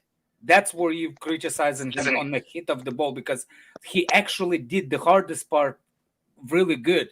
The easiest part was taking a shot, and he did 100%. 100%. So for me, and I know this will go across and it might cause debate and other things, he does. For me, and I know it's going to come across weird to some people, it reminded me of Timo a little bit. Timo does all the great runs, gets in great positions, and then when it comes to actually putting the ball in the net, fell short. And I just felt Lukaku fell short there. I thought him taking down the ball and his control and holding off the defender was exceptional. It's what I've been wanting to see from him. That's how I want to see us play. And I think going forward, if we continue this formation, we'll start seeing that a bit more. But for the goal, I thought that would be better. I know people. I think he's going to quickly get in there, man. Do you think he's rattled since the I think so. I think it's. I'll be honest. I've never thought throughout the whole all Lukaku's career, I've never thought he's been mentally tough. Now, don't get me wrong. I think he's a good striker, and I think at other teams he'll do well. But I think if you look at any time throughout his career when he's been questioned or he's been rattled, I've never seen him come out of that strong. The reason I think he was so good in Italy is because he had Conte putting an arm around him. He started well, and there wasn't really any point throughout that period where I felt like he was getting criticised to the extent that he did on his first point at Chelsea, his now second point at Chelsea in his time at Man United. So I do worry about his mental toughness. Yeah, I'm still waiting for it. I hear you. Dan, I want to talk to Monster because he was saying about he wants to talk about the ball, but I know Dan's just come in as well. So Dan, do you want to quickly say something on the game? Not really. It was a dead game, but we won. We moved. Nothing really to say. Listen, we played Tottenham 5 times at their stadium, won 4 and drawn 1. They've never beaten us at their new stadium since, so we pretty much own the stadium when you think about it. But we moved. Jim, they only beat us in the last 35 years to beat us. Listen, it's 3-point lane. Like, we don't really. There was no points to be collected, but it's still 3-point lane, man. We're not worried about them. Well, they even moved stadium to get rid of that name. And you can never move stadiums on us. Never move, yeah. We can't move from the sacred ground. We don't want to go to. We're talking about we should move into that stadium. Now, fuck this stadium. We are take it over. Bridge is our ground. Monster, you wanted to talk about the board. Tell us. Oh shit! Listen, the board. It's a bit of a shambles, man. I told people a million times they're gonna set Tuchel up to fail. Now, facts. You work for Marina though. Hold on. What? Who works for Marina? You I work for Marina. Yeah, bro. You work for Marina. That's your sources. Marina, sometimes she needs a little something, so I have to give it to her. You know what I mean? Nah, I'm just joking, man. Nah, I'm just joking. Listen, Today is her birthday, right? really? Bro, he's a Yeah. personal Happy assistant. Of birthday. course he knows. Happy birthday to the twins. You guys know Let's what go. she sounds like? It's probably why All right, let Monsters me. not Marina saying. Monster out. I don't know. He's So, not saying it yet. Go on. Yeah, so, we so gotta say. basically, The next basically, thing is gonna be Abramovich out from Monster. never. I could never be a Never. Abramovich. You're not gonna The see problem him is, flip-flopping, yeah. are you? It's the first time he flip-flop did it. Listen, I'm not Marina out, by the way. I'm not Marina out. I hope you're not. Listen, Go on. the problem is, yeah, I said it from the beginning. Yeah, I said, when the Emerson news came, I said, first of all, I said, we'll know how the board is trying to back Tuchel come this January transfer window, especially after the fullback injuries. We'll see how the board try back him. So they've come out and said Tuchel's number one choice is Emerson Palmieri, right? That's what they said. I don't believe that. I believe the board has come to him and said, listen, we can only get Emerson. We can't buy what do you call it? Digne. Fair enough. I don't think it's wise to necessarily No, I spend agree. 20-something mil on Digne either, innit? Mm. Okay, cool. We're struggling to, mind you, Fuck off. Lyon paid us $500,000, 500K to sign Emerson on loan, right? Chelsea are now offering times 8 of that. Times 8 of that 5. So they're offering around 4 million to get him back. Horrible business, number one. Number two, he was not good enough to be at Chelsea in the first place. People would tell me, Tuchel liked him. If Tuchel liked him and this guy was good enough, he would not be behind Marcus Alonso. We all say it here. Can I stop you right there and tell you a reason why? Okay, why? Because Marco Alonso couldn't get the loan or sold, so we kept him at the club. If he was better than Redneck, that's the reason. Redneck, that could be a reason. Wait, Redneck, that could be a reason. But if he was good enough anyway, Marcus Alonso wouldn't be in front of him last season where he was he was here. He didn't go anywhere. Yeah, I agree with you. I don't think Emerson is the Tuchel's choice. Can I comment on this a second? Because I'm not done. I'm not done. Yeah. So he's not good enough to be here in the first place. Let's just be honest. He's gone through manager to manager to manager. Yes. None of them have rated him, right? Okay, cool. We loaned him out to Lyon, whatever. They're bringing back Kennedy. And you know what Kennedy is? Kennedy's a contingency plan. Watch what happens. If they cannot convince Emerson and Lyon to bring Emerson back here, what they will say is, and they tried to do it yesterday, but they backtracked. They will say, Kennedy's here because Tuchel likes him. There is no way in hell Tuchel likes Kennedy. Kennedy, he played a preseason game, by the way. He was shit. This guy is terrible. We have 6 left backs on our books. Redneck likes him. We got 6 left backs on our books. He scored in that game. Hold on. Name that I called it. Let's let him finish. I want to finish off. If you count Kennedy as a left back or left wing back, because he's really a forward, but we was using our left wing back in it. If you count him, that's 6 left backs on our books. Only one, if we're being realistic, only one is really good enough. And let's take away Matson because he's an academy boy, innit? Only one good enough to play for this team. Why do we now have another 4 left backs that are not good enough to be in this team? You know the answers on our books. Years and years of shit recruitment. As I said before, what's going to cost? No, it's not disagree. No. You can't disagree with it. Monster. I'll ask my daughter for her phone so you can come board personally. I'll send you. Years and years of terrible recruitment. That's not. Can I challenge? Wait. Let me. Can I challenge? Hold on. Let me tell you about Kennedy. Hold on. Finish. Years and years of bad recruitment is what's costing us. I said earlier on, a couple of weeks ago, or a week ago, I said the only way if we fuck up, so when we want targets, the only way we're not going to be able to get them is because we have too many deadwood players on our books. Well, we're seeing it right now with the left back situation. We can't buy a proper left back or left wing back because we got so much shit at left back and left wing back in our team. Whether you like it or not, it's just true. Yeah. Right. Can I challenge? Oh, just a little. Right. And again, challenge him first, Matty K, as well. What part? Right. So I will not deny that our left back situation, the players are dead. I don't think they're good enough, and I do agree with that. But I think when everybody sometimes looks at this situation, they forget about our original business model and the fact that it is a business as well as we're a football club. You've got to take it from a business point of view. Yes. So our original model was getting in young, talented players, right? And you know what? It was more of a shoot fish in a barrel. You know, if one sticks, we get one great player out of it. Brilliant. But the whole business model was to get in good young talent, develop them, loan them out, and then eventually sell them for a profit. That's what we've been doing for years. It's a great business model. Anybody that says that isn't a good business model is deluded. I agree with that. But wait. So yes, I'll just on that point. I just say, well, let him know, Monster. Let him finish. Let me land. Let me land. Right. So Kennedy was an amazing talent when we got him in. Is he amazing now? No. Did he become one of the greats? Hell no, he didn't. But we got him in. He was a good talent. He didn't hit the mark from a business point of view or from our point of view. We then have him on the books, so we loan him out. Same for Babarama. We use him. Emerson. Yeah, there's loads. I mean, Bakayoko is a great example of this as well. Didn't hit the mark. So we loan him out, and eventually there'll be a business investment where we'll sell them. We'll try and make a profit on some of them. Some of them you're not. Some of them you're not going to. We're not. That's the problem. We're not. But yeah, go on. No. Yeah, but you're not. You're not going to land with every single purchase you do. The pay for themselves.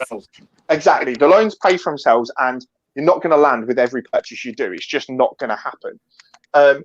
So I think, first of all, from that point of view, we've got 5 left backs on our books. So I do agree. Would it be lovely if we could have gone out and got Dino or get a brilliant new left back in? Yeah, it would be.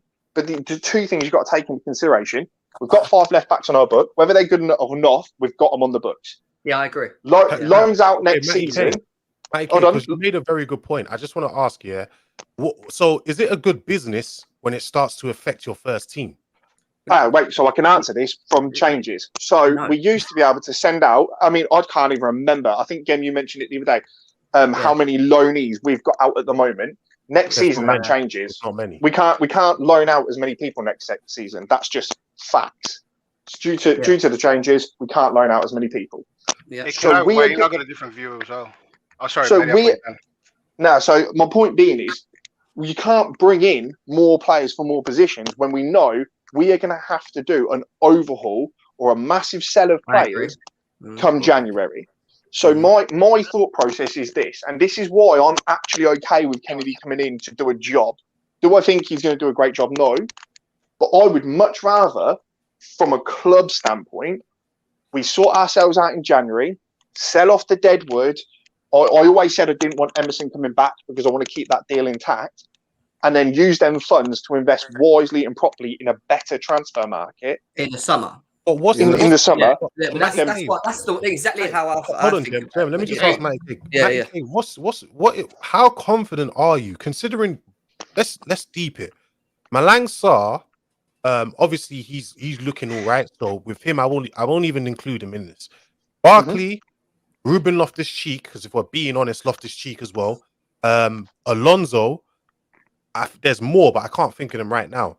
How confident are you that we're going to be able to get rid of him, considering we tried last season and we couldn't? Let me ask you, Master, you don't think Ruben Loftus-Cheek is good, the squad player? He's decent, but if we're being honest, in this position he's playing in the 6, I don't think he's all that. No, I prefer him in the 8. Yeah, but hold on a second. You're going to take his wages into account too. But that's what I'm saying. It's bad. No. This is the problem. When, hold on, Matt. Hold on. Let go, mate. Go. For example, Ruben Loftus-Cheek, you said it's a good business, but when we had him, go on. When we had Ruben Loftus-Cheek, he's one of the biggest, most provocative young talents in England at that point. You can't let that go of those players or those kind of caliber players. What did you want to do? Sell him? Well, we did. Livermento. Now everybody's crying. Why did we sell Livermento? I never said sell. What is Livermento? You just did. You said Alonso and Ruben Loftus-Cheek. No, that's not what. Again, you're misconstruing. This season, we're not talking about back when Ruben Loftus-Cheek was Ruben Loftus-Cheek. He's talking about now. Ruben, Barkley, and remember, Alonso was included. Every deal we tried to get, Hakimi and what's his name, Lukaku, we tried to include Alonso. So that was indicative that we wanted to get rid of Alonso. So I don't even have to talk about him. Malang Sarr, Barkley, and Ruben, they were not given numbers. So, Monster, they to answer your tried to loan question, them out. yeah, on, so go on. Monster, We couldn't loan him out. That was the fucking We problem. couldn't loan Yeah, him out. No one wanted Ross Barkley. Villa didn't want to keep him. He returns back to Chelsea. We couldn't find anyone to get him off, to get him off our blooming books. And he's stuck at our club. And what ends up happening, and I keep saying that, I've said it a number of times, is they just run their contracts down, and then we're stuck. But and then the problem is as well, at the end So of it's the contract, happening. Chelsea Wait, keep hold on, giving guys. them another year. They keep giving them Monster, another year. Yeah, but that's for loans. And what's happening end of this season is a lot of players are going to be in one year left, and also their contracts end. So there is a natural clear out just by contracts. Yeah, so going back, I wanted to just before we go too far, I actually in the position of thinking that we do back Tuchel, and there's something more that maybe you got to step back and see. If you remember the targets we actually went for, right? The targets we missed out on Hakimi, we were in for Koundé, and I think there was a bigger shortlist, right? And this shortlist to me is more high profile players, and we didn't get anyone. But I do feel because of that, we're going to go back and get those players. We're going to go in for those players. We're not going to get them in January. We're doing half measures, right? Like Kennedy, like what you're upset about and what everyone's upset about, just so we can go into the summer and go in for those big profile players, because we can't go in for them now. And I think if you knowing that, if you actually were convinced of that, as I am, then maybe you'll be more relieved that we're going to get the better players than trying to get some bandage now. Because if we start getting those fringe players now, they're going to add to the problem that you guys are talking about. But they're going to. And that's what I'm not asking for. No fringe players. What I'm saying, I think people are misconstruing my point. In the summertime, like I don't know who mentioned it. There's new loan. It was me, rules. Monster.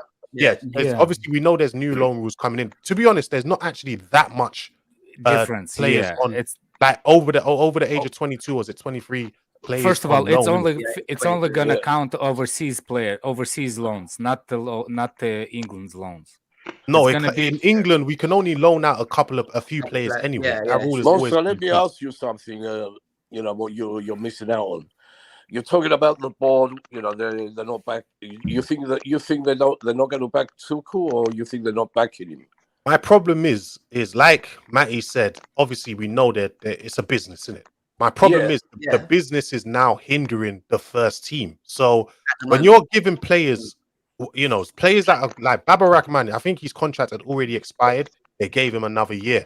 I believe Kennedy's contract expired already. They gave him another year or 2 years.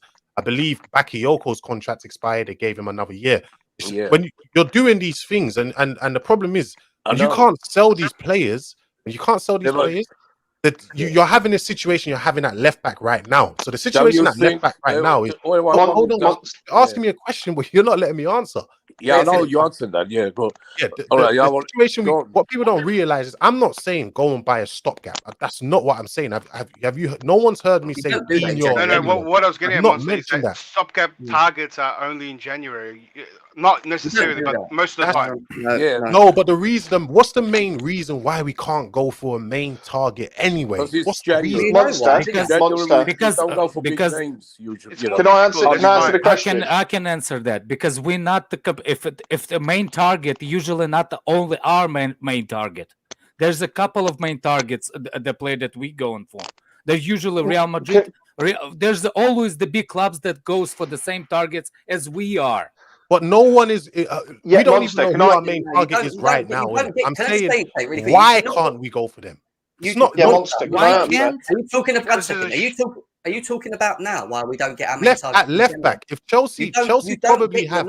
Bro, you don't get your main targets in January. You know that yourself. That's not true. That's what I'm saying. That's not true. I'll tell you why. I'll give you an answer to it. Because the players that are our main targets are playing for teams who are not going to sell them because of wherever they are in the periods of their seasons. They ain't going to be able to replace a main target player. Let's say, for example, Koundé at Sevilla. They ain't going to be able to replace Koundé in January. Do you know what I mean? He already bought his replacement a small period of time. That's why a lot of these big deals don't get done in January. For some reason, you start to sound more and more like Nini. Are you Monster? It's not about that. It's not about Nick, 2 seconds. You guys are Monster, right?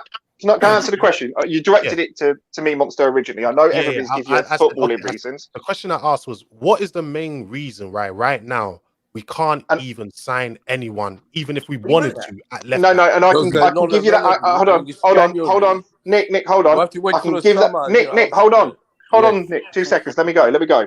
Right. So there's going to be lots of footballing reasons, like Gem, Nick, and all that are giving you, like, you'll get outpriced. It's January, mid-season. Forget all of that, because I'll be honest, even though they're good reasons, I don't think that's the main reasons we're not doing it. I think, like I said originally, the main reasons we're not doing it is because of what we've all just said and what you correctly identified. We have 5 left backs on our book that are currently currently. You know what it is, Matty? People just think I'm talking shit. The reason why is because no. we have 5 Monster, left backs on our books. Monster can't. Yeah, no. How many left backs in the team? Hold on. Let me land. Right. I think I understood your point, Monster. Probably where some didn't understand where you were going with it, but the answer is similar and sort of the same. We've got 5 left backs on the books. Are they all good enough at this moment in time? No. But you can't blame the module or have a go at that situation, because the argument would be you'd have to do the same for midfield. How many midfielders do we currently have on our book and out on loan? And you've got to give talent a chance to develop or players to come into fruition. Are you telling me right now that you wouldn't be happy with Conor Gallagher coming back to Chelsea and having a run out? Conor Gallagher will not, in this current team we have right now, the way we play, he's not going to work. But no. Hold on. He won't suit. Not until we switch the system. He's not. No. Not until we switch. Okay, Monster. Yeah, Monster. It's not about. Would a player that is out on loan at this moment in time, at this specific moment in time, come in and fit the system? Because then what you're losing is business scope, which is what our whole organisation and business is built around, and you're also losing future endeavours. The reason you don't go out in January and buy a world-class left-back because Chilwell's injured is because you don't know where your talent will be at the end of the season or in 2 seasons, and you don't know where your business scope and profitability will be. We've got about, I would, not off the top of my head, I'd say we've probably got about 10... chat on screen, please. I think we've probably got about 10 players that are coming close to the last year of their contract, out of contract, or last 2 years of their contract, that we don't want in the team and we want to sell. You need to tackle them issues alongside getting in new talent. Otherwise, all you're doing is raising your wage bill, and then you're going to have this problem, but worse next season. Matty K, that's what I'm saying. When you're looking at, there's 2 clubs in England, that the highest 2 clubs in terms of wage bills in England have kind of been running as a similar type of model. They're just, you could say Chelsea are. And it has always worked for us. Obviously, it's been an amazing business model for us. This is a really good question, actually. Hold on. Where we have a lot of players and we loan them out and we get loan fees in. But then when it starts to hinder your first team, is that really a good model? If you like. But you've got to remember, the model isn't hindering our first team at the moment. Just to land on this, the model isn't hindering our first team. What's hindering our first team is COVID cases and injuries, which nobody would have expected us to have at this stage in the season. That's why this is the good question. This is why the Monster, answer Mo's question on the chat, please, and I will see. Are in this position due to lack of planning, or is it a situation that we couldn't plan for? Bad planning. It's like this. People, you can say, it's COVID, it's this and that. Listen, I'm not talking about necessarily winning the league or whatever.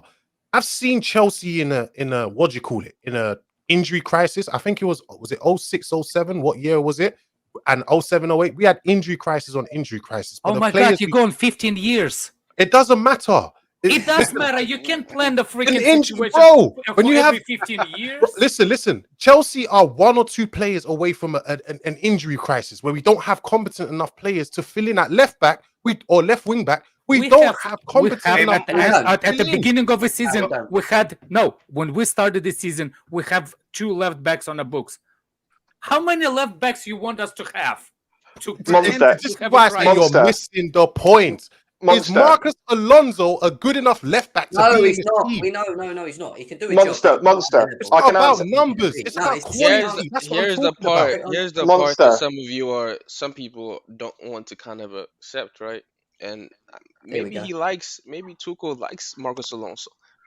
Maybe he likes Marcus Alonso. Maybe he doesn't think the same way that we do, that he's completely trash and he shouldn't ever play for Chelsea. Maybe he likes him. We saw at the start of the season, he was starting him even when Chilwell wasn't hurt, and Chilwell had to work his way back into the team. No, Daniel, that's how you will So, issues touch around on that. this. That's not Can I true, can I Daniel. can I counter that? Can I counter that though? Can I No. counter that? No, Does that's he not like Daniel. him? What you said is not true, No, bro. but There does he was like issues him around that How, much? how is it not true? How is it not true? because there was issues around Chilwell at the time.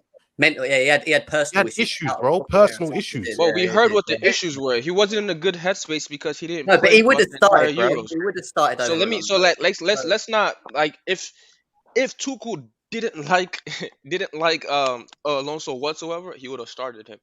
It's Issues not or like not. him. Yeah, that's a good Monster. point. I Can I agree. Had just no finish choice. off No my one There's else. no Can I choice. finish off my thought process Go on, with go on. Yes, your please. original Go question? on, go on. So I'm not going to go on a long one, but my point being is I feel like we're coming off the original question that you said, Monster, where you were annoyed at the board, and we started going on about players and all this stuff. My question to you would be, at the start of the season, when we were going for Lukaku, Haaland, we were going for Hakimi and all this, my question is did you have faith in the board at that point? And depending on your answer, I've got a different follow-up. Did I have faith in this board? Yeah, to do At it. the start of the season, when we were Yeah. going for Hakimi, we were going for Haaland, we were going for your Lukakus, we were looking at Kunde, did you have faith in the board? I had enough faith in the board to get Lukaku. I didn't have, in terms of the midfielder, I was crying. I've been crying for the midfielder position for years. You're so But did you? freaking Yeah, but lying, did you have How am I actual lying? faith in the board? No, man. hold on. Did You not do that, recently Henry. turned on the midfield. You recently turned What? on the midfield. This is how you know you don't listen to me, because I've been asking for Monster. Shuameni and doing Shuameni for videos on Yeah, Shuameni yeah. for over a He's wanted year. him, I can back him on that. He's wanted And him. Zakaria, and And Zakaria. Zakaria. Before we I go can't know off these topic. guys don't listen to me, and bro. Camavinga as well. Monster. Hold on. Before No, we he go did. off He topic. did want a midfielder. He You're did, both he did. right. Monster. You're both right. He did want the midfield, but he wanted a midfielder to pair with Georgie. Yeah, Monster. but I Okay, wanted okay, a competent never mind midfielder because Kante's been injury prone for God knows how long. Oh, I see what you're Monster. saying. I want Monster. Jorginho out. Monster. go on. Before we, I feel like I we're see going what- I off see what's the going on. topic of the question. The My bad. question Oh, we yeah, I'll asked. just ask the question shortly after you, mate, because it's so easy. I can just Yeah. narrow Well, it. Go I on. feel like depending on if we answer this and get to the point of it, I've countered the argument straight away. But my point being is, forget about whether you wanted midfielders or defenders, whatever you want. yeah, At the yeah, yeah. beginning of the season, we were looking to bring in midfielders. We were looking to bring in a left back, Hakimi. We were looking to bring in a striker. So Yeah. start of the season, forget about did we get them or not get them. Were you And I happy think with they the will get board? them. I thought they It's would not get about them. you're changing the question to suit the narrative. I didn't Okay, ask did you think you'd get them. I asked were you happy with the board trying to make moves. Like, Yes, were I you was happy with the board? trying to, when I saw the signings, I was 100. I mean, the players that we were linked with, I was like, these are the profile of players we need 100%. This is good. Okay, We're moving okay, in the right brilliant. No, direction. that's brilliant. You've answered that part of the question, which goes. So my point being is now for you to come out and say you're not happy with the board now, which means that in their, if you want to call it their half a season quarter, financial business quarter, they have physically not been able to go out and replace and buy new talent because the transfer market's been closed. They tried to do business, it didn't land. Fair enough. You have to take the business aspect into that. So you realistically shouldn't be coming out slating the board now if you were happy at the start of the season, because you can't judge the change on a January on a mid-season transfer window. But hold on. If mid-season, if in summer they don't do anything that you expect, and you was to be like, I'm not happy with the board, I back your statement. But I don't think you can make it this early. My issues with the board is not necessarily one whatever. It's years and years of Monster. You just don't like the business model that you just said you were happy at the start of the season, though, Monster. You can't backtrack years and years. You can't backtrack years and years. Hold on. I was happy about the targets. Yes, I'm not even, bro. Like when you look at those targets that we wanted, we only got one of them, right? Because Saul is not really, do you know what I mean? We only got one of the main targets we wanted. When you look at the targets, of course, these are targets that are going to better our team. But the fact that we didn't get them is what's affecting our team right now. You have every right Can I just to ask you criticize them for what they quickly? did.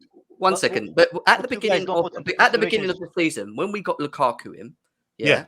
can we all sit here and say that we thought we had a good enough squad to go? Were we happy with the squad that we currently had with a striker in this team? Yeah. Not necessarily, because I've always wanted that But most of midfielder. it, we was though, wasn't we? We was all happy because look, we bought a striker, someone that's going to score goals. What was the one thing that all Chelsea fans all over social media were banging on about that we need to get sorted? It was a striker, bro. Striker. We need striker. We just need someone to score goals because Werner can't do it. We've gone and got the striker. You know, I would say 80% of Chelsea fans were happy with the ball by getting Lukaku in, even though, all right, we didn't get Haaland, we got Lukaku, they got the job done. And now we're in a position in January where we're now like, oh, we've had a couple of injuries, like what Matty K said, couple of injuries, a bit of COVID. And because we're going through a January period where we're not picking, not getting the targets that we get, I'm not saying Monster in specific, but Jim, just talking in general. But Jim, can I respond to you? Jim, I'm leaving, so thank you. It was actually been civil for once. Nobody got attacked personally. Yeah, you know, Monster, always love Monster. Always. Kai, you can go next. I just want to finish off saying one more thing. Yeah, go ahead, bro. Go ahead. With my thing is this: I agree with both of what Matty K and Monster have said, and I agree that when you look at the actual the January period, I don't think you can go and get your necessary targets that you know your main targets you carry. I don't think that happens. My thing with the board is that people losing their head now with the board and saying that rubbish, Marina out this, that, and the other is nonsense. We have to wait till the summer. Yeah, we have to wait till the summer. I do think then, like we said, we've got to do an overhaul. This is what I'm saying. This is going to be the biggest summer, not only for Chelsea, but for the board and Tuchel, because now we will see if Tuchel's backed. Because not only have we got to empty the deadwood to drop the wage bill so that we can buy people like Koundé, Tchouameni, whoever the fuck we're going to buy, but that's when we criticise the board, not now. So people that are not happy now doesn't make sense to me because when, like we've said, it doesn't. When you've got so many left backs on the books, you have to think logically about it. We can't just go and buy main targets. Even though I was one of the people at the beginning that was crying for us to do so, when you think about it logically, it doesn't make sense. So I understand why the board are maybe calling back players that we haven't. I think they wanted them. Guys are. Get him. But I think you guys are missing my points because number one, I've not said get any board member out. No one's heard me say that. I've not said Marina out or blah blah. Not said that. Number two, I'm not saying I've not.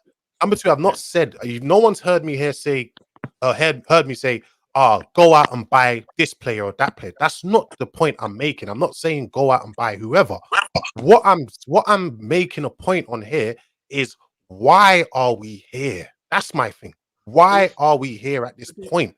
Because if they didn't make bad decisions, like remember, Tuchel wanted a flip, what do you call it? A fullback that could play both sides of the, you know what I mean, left back and right back in the summer, so that in case of any injuries, in case to give Reece James, because let's not lie, if we had got that fullback in the summer, Reece James might not be injured right now. The reason why Reece James is injured right now is because of fatigue. This guy has played so many minutes, and it's not only just Reece James. To be fair, Kante has played so many minutes.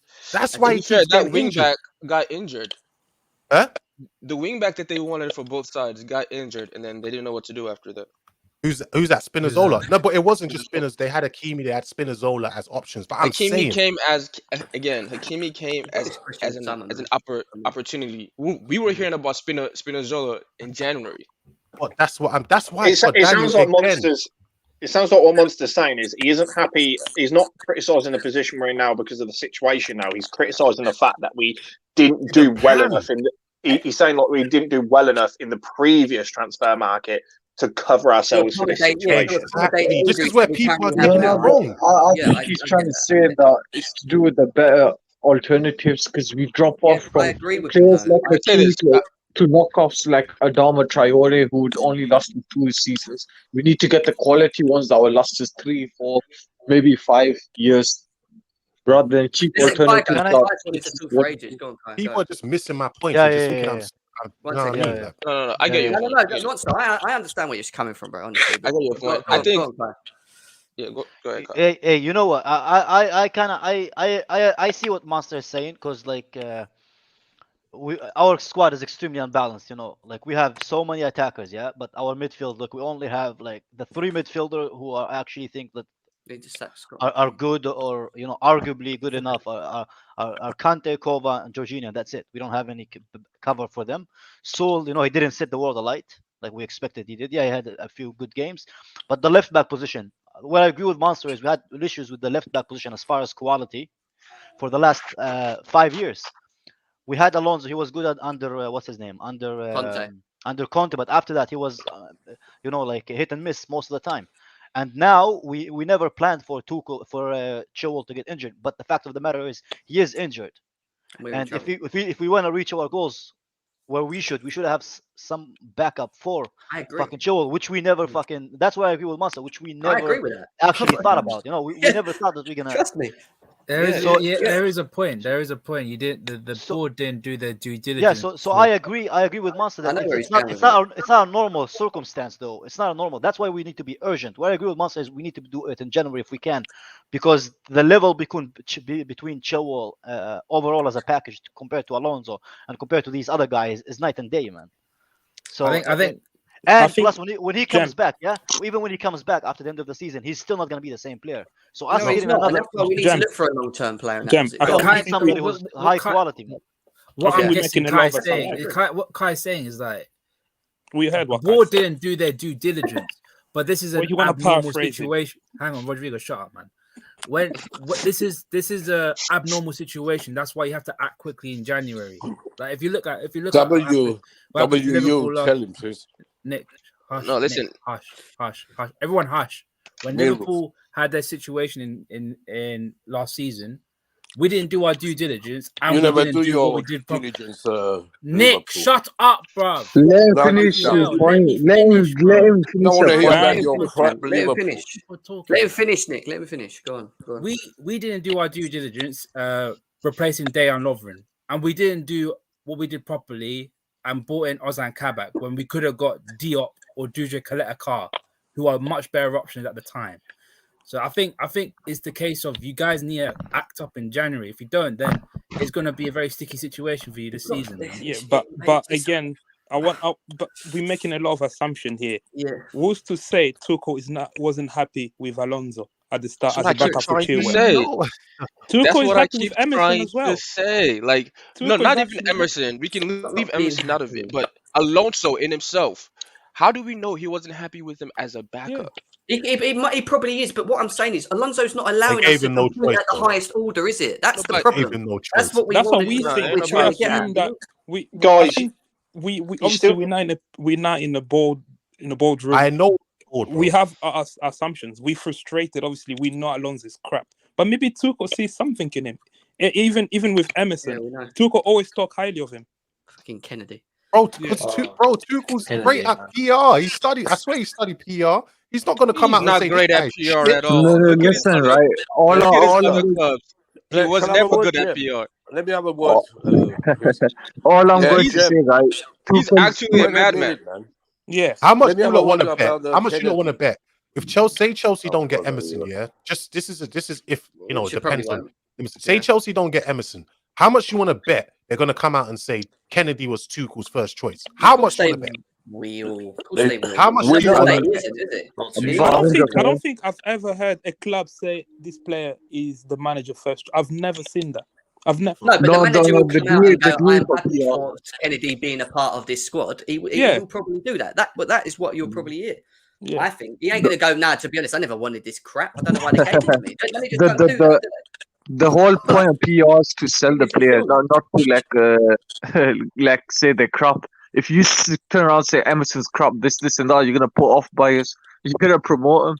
Okay, he's not going to say that, but look, I think it's official now. He's going to come in, and then they're going to see how if Tuchel can, get him going.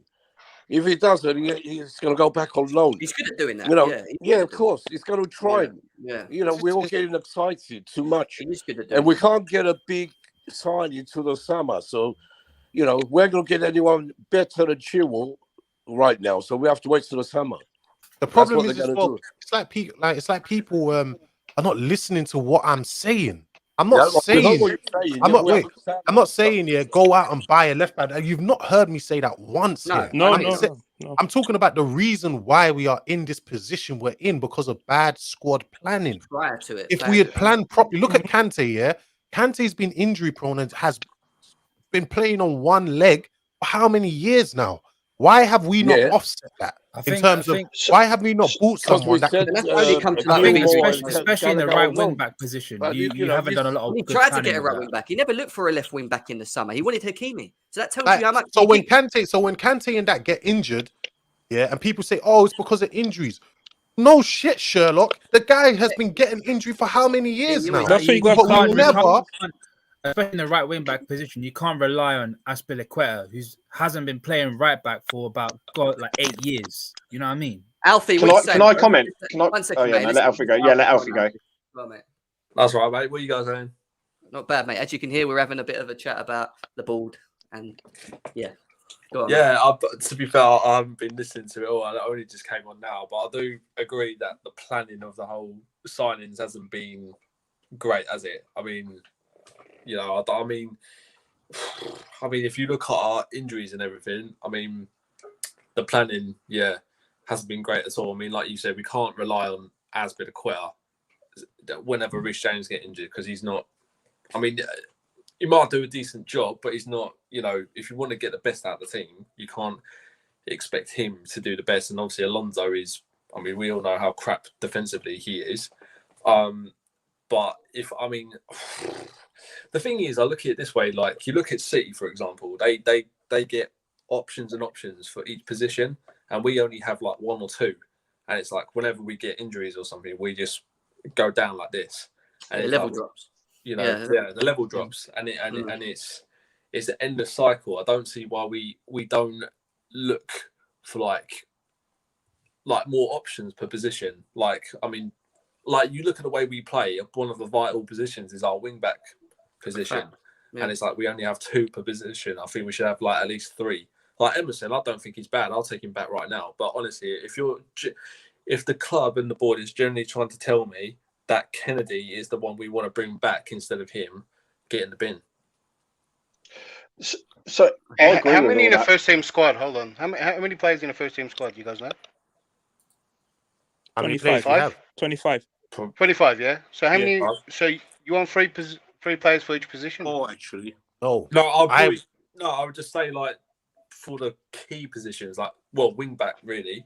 Like that's just so you know, there was like when Tuchel looked at it, we had 25-man squad. We went through preseason. He picked the whole team, and we had two players for one position, which was the wing back. And also Tuchel saw Hudson-Odoi and Pulisic as potential fillings, right? And that's what he did on both sides. I know you guys said Aspie's not good enough. Ram says a lot of stupid shit, but we weren't going to get rid of players. We had to do with what we got and try to fill a position. And we went for a whole bunch of targets. Like Jem brought up Hakimi. Hakimi was perfect. I think he played both sides. So that's one player for two roles. And I think that's what we need to find. That's indicative of a player that Tuchel did want a wing back. He wanted a wing back. Yeah, of course he did. Yeah, facts. But Hakimi is worth two players if he can play both sides. And that's what I mean. But Tuchel still wanted a wing back, right? Yeah, but that's the thing. He did want a wing back. Yeah, Monster. That's the theme at the moment, right? We need to squad players, and we need to fill a whole bunch of positions and back them up.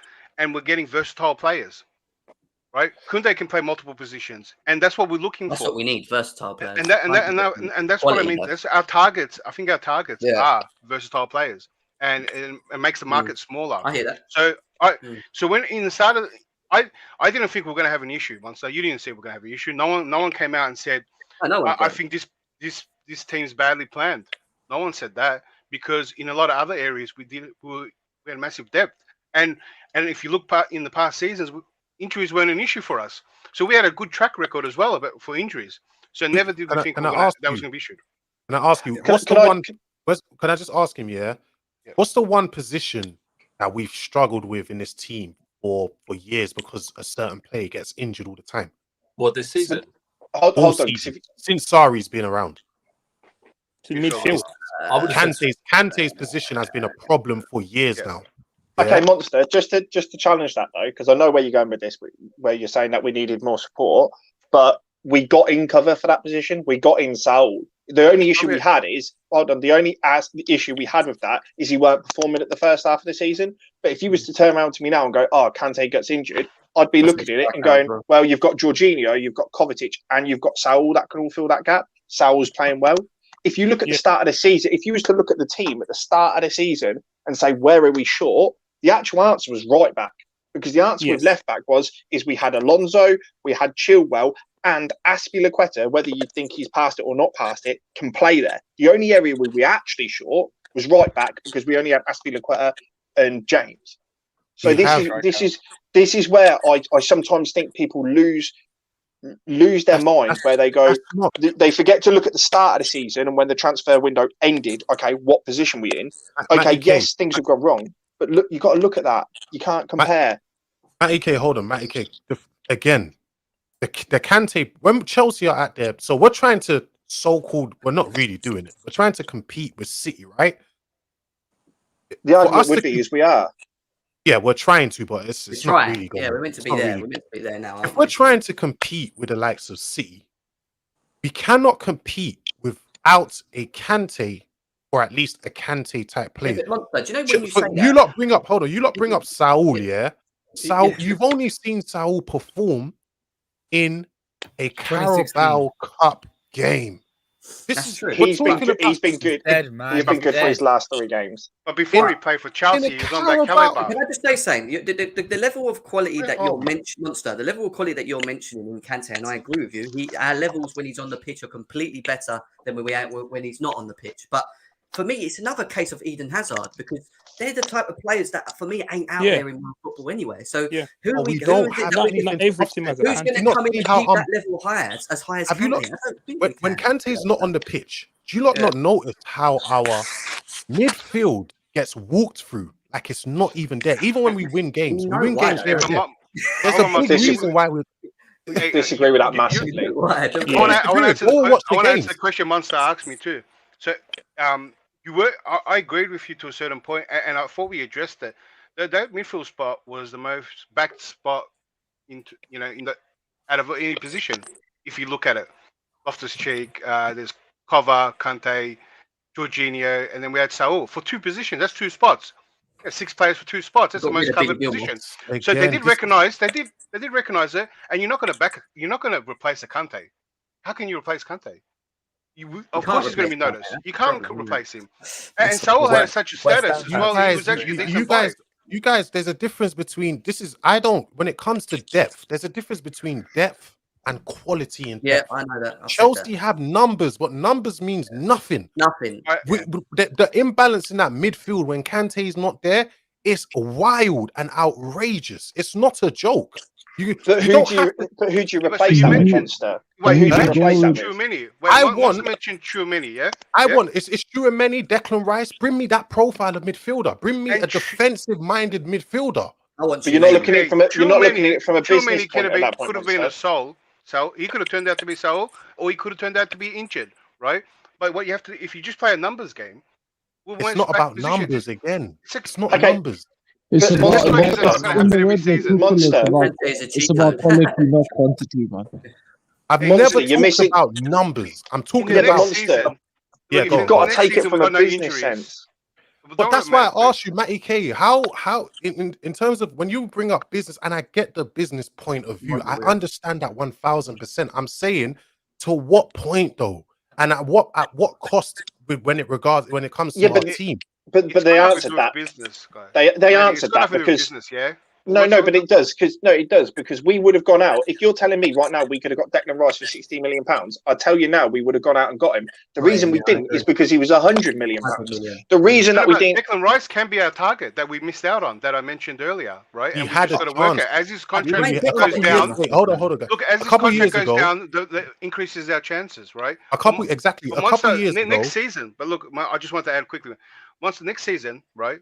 If we don't get none of these players and we're in the same spot, and I know you might be, you'll be upset if we don't recruit anyone in midfield. But then all of a sudden, no one gets injured, and then Kante plays, and Kante, Kova, and Jorginho rotate, and we forget about the midfield because they have such an amazing game.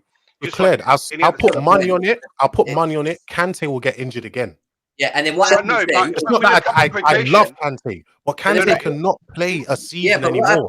what happens then is Kante gets injured, and then we're left with overplaying Jorginho and Kovacic, and we don't benefit from that. How many times has Kante? Go and look at Kante's injury history on. If you want to go on, it's not a joke. This is hold on. Hold on. Look at Man City. As soon as Fernandinho looked just a little bit like he was getting wary, they had brought him his replacement and used his replacement as backup. Yeah, and now you're seeing his replacement playing right now. Chelsea hasn't done that. Monster. So I'm going to argue 2 points, but I want to go to a question with Jem because of what he said. So the first point is they did replace him. They bought in Foul. It might not have been to the levels we want. Hold on. Let me land. Right, it might not be as good to the levels, but nobody replaces Kante. There's nobody in world football at this moment in time you bring in that replaces Kante. Hold on. No.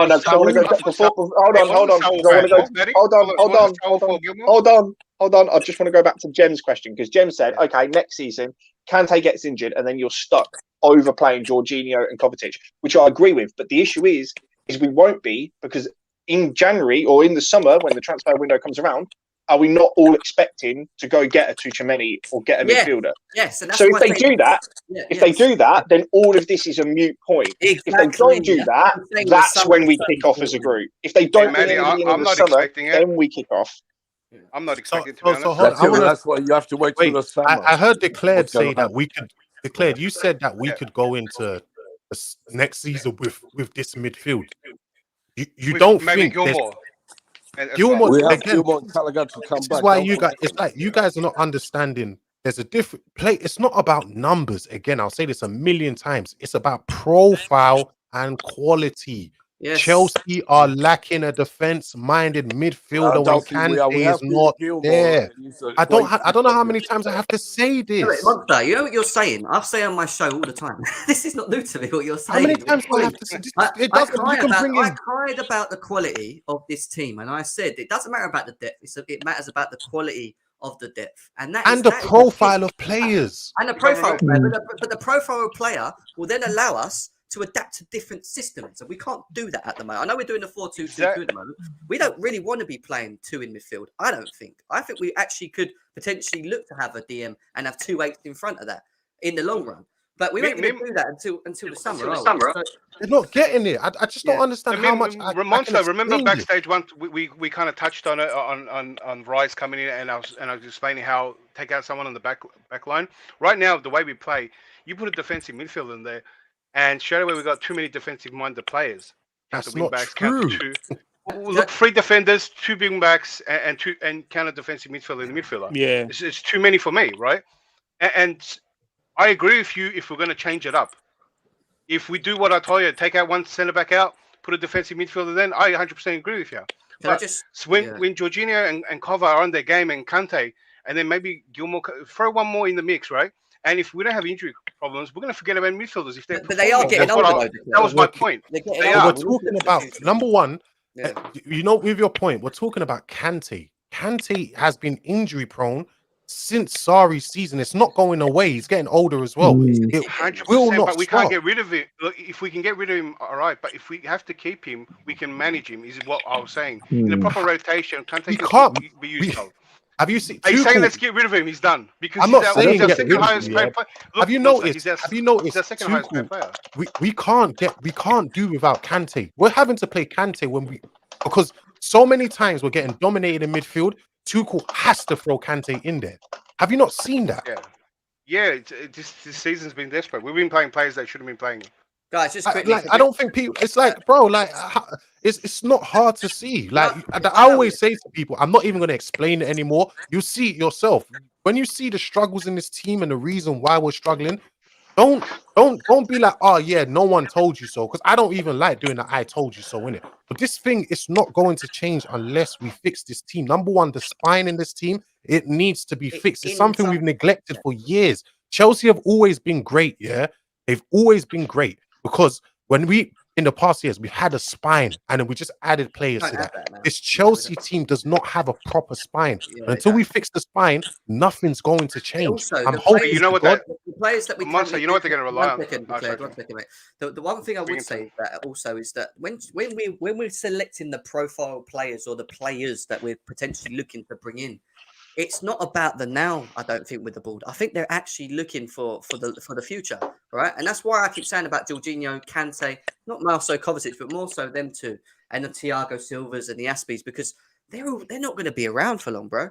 You know, this is the thing. I think what the board are doing at the moment is looking for players that are young, high-profile young players, people like Koundé, people like Tchouameni, Declan Rice, bringing them in for us to work with Tuchel towards the future. And I think you can't do that now. And this is why I say in the this summer is the biggest summer for me in terms of seeing if the board back Tuchel and seeing how we deal with the deadwood that we currently have in our team, because we do have to have a clear out.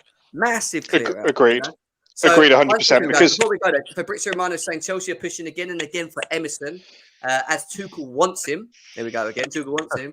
£4 million, €4 million compensation on the table. Leon's still hopeful to keep the player. Chelsea didn't sign Digne as Everton only want permanent move, and they already have Chilwell, Alonso, Emerson as left back. We know that. We've got too many left backs, basically. They're not going to sign another one on the books. And they wanted to loan Digne, and they couldn't loan him. They wanted a short-term answer to it, and that's why we're looking to bring back Kennedy on. And we might get Kennedy. We might bring back Emerson as well. We might then end up having Alonso, Emerson, and Kennedy.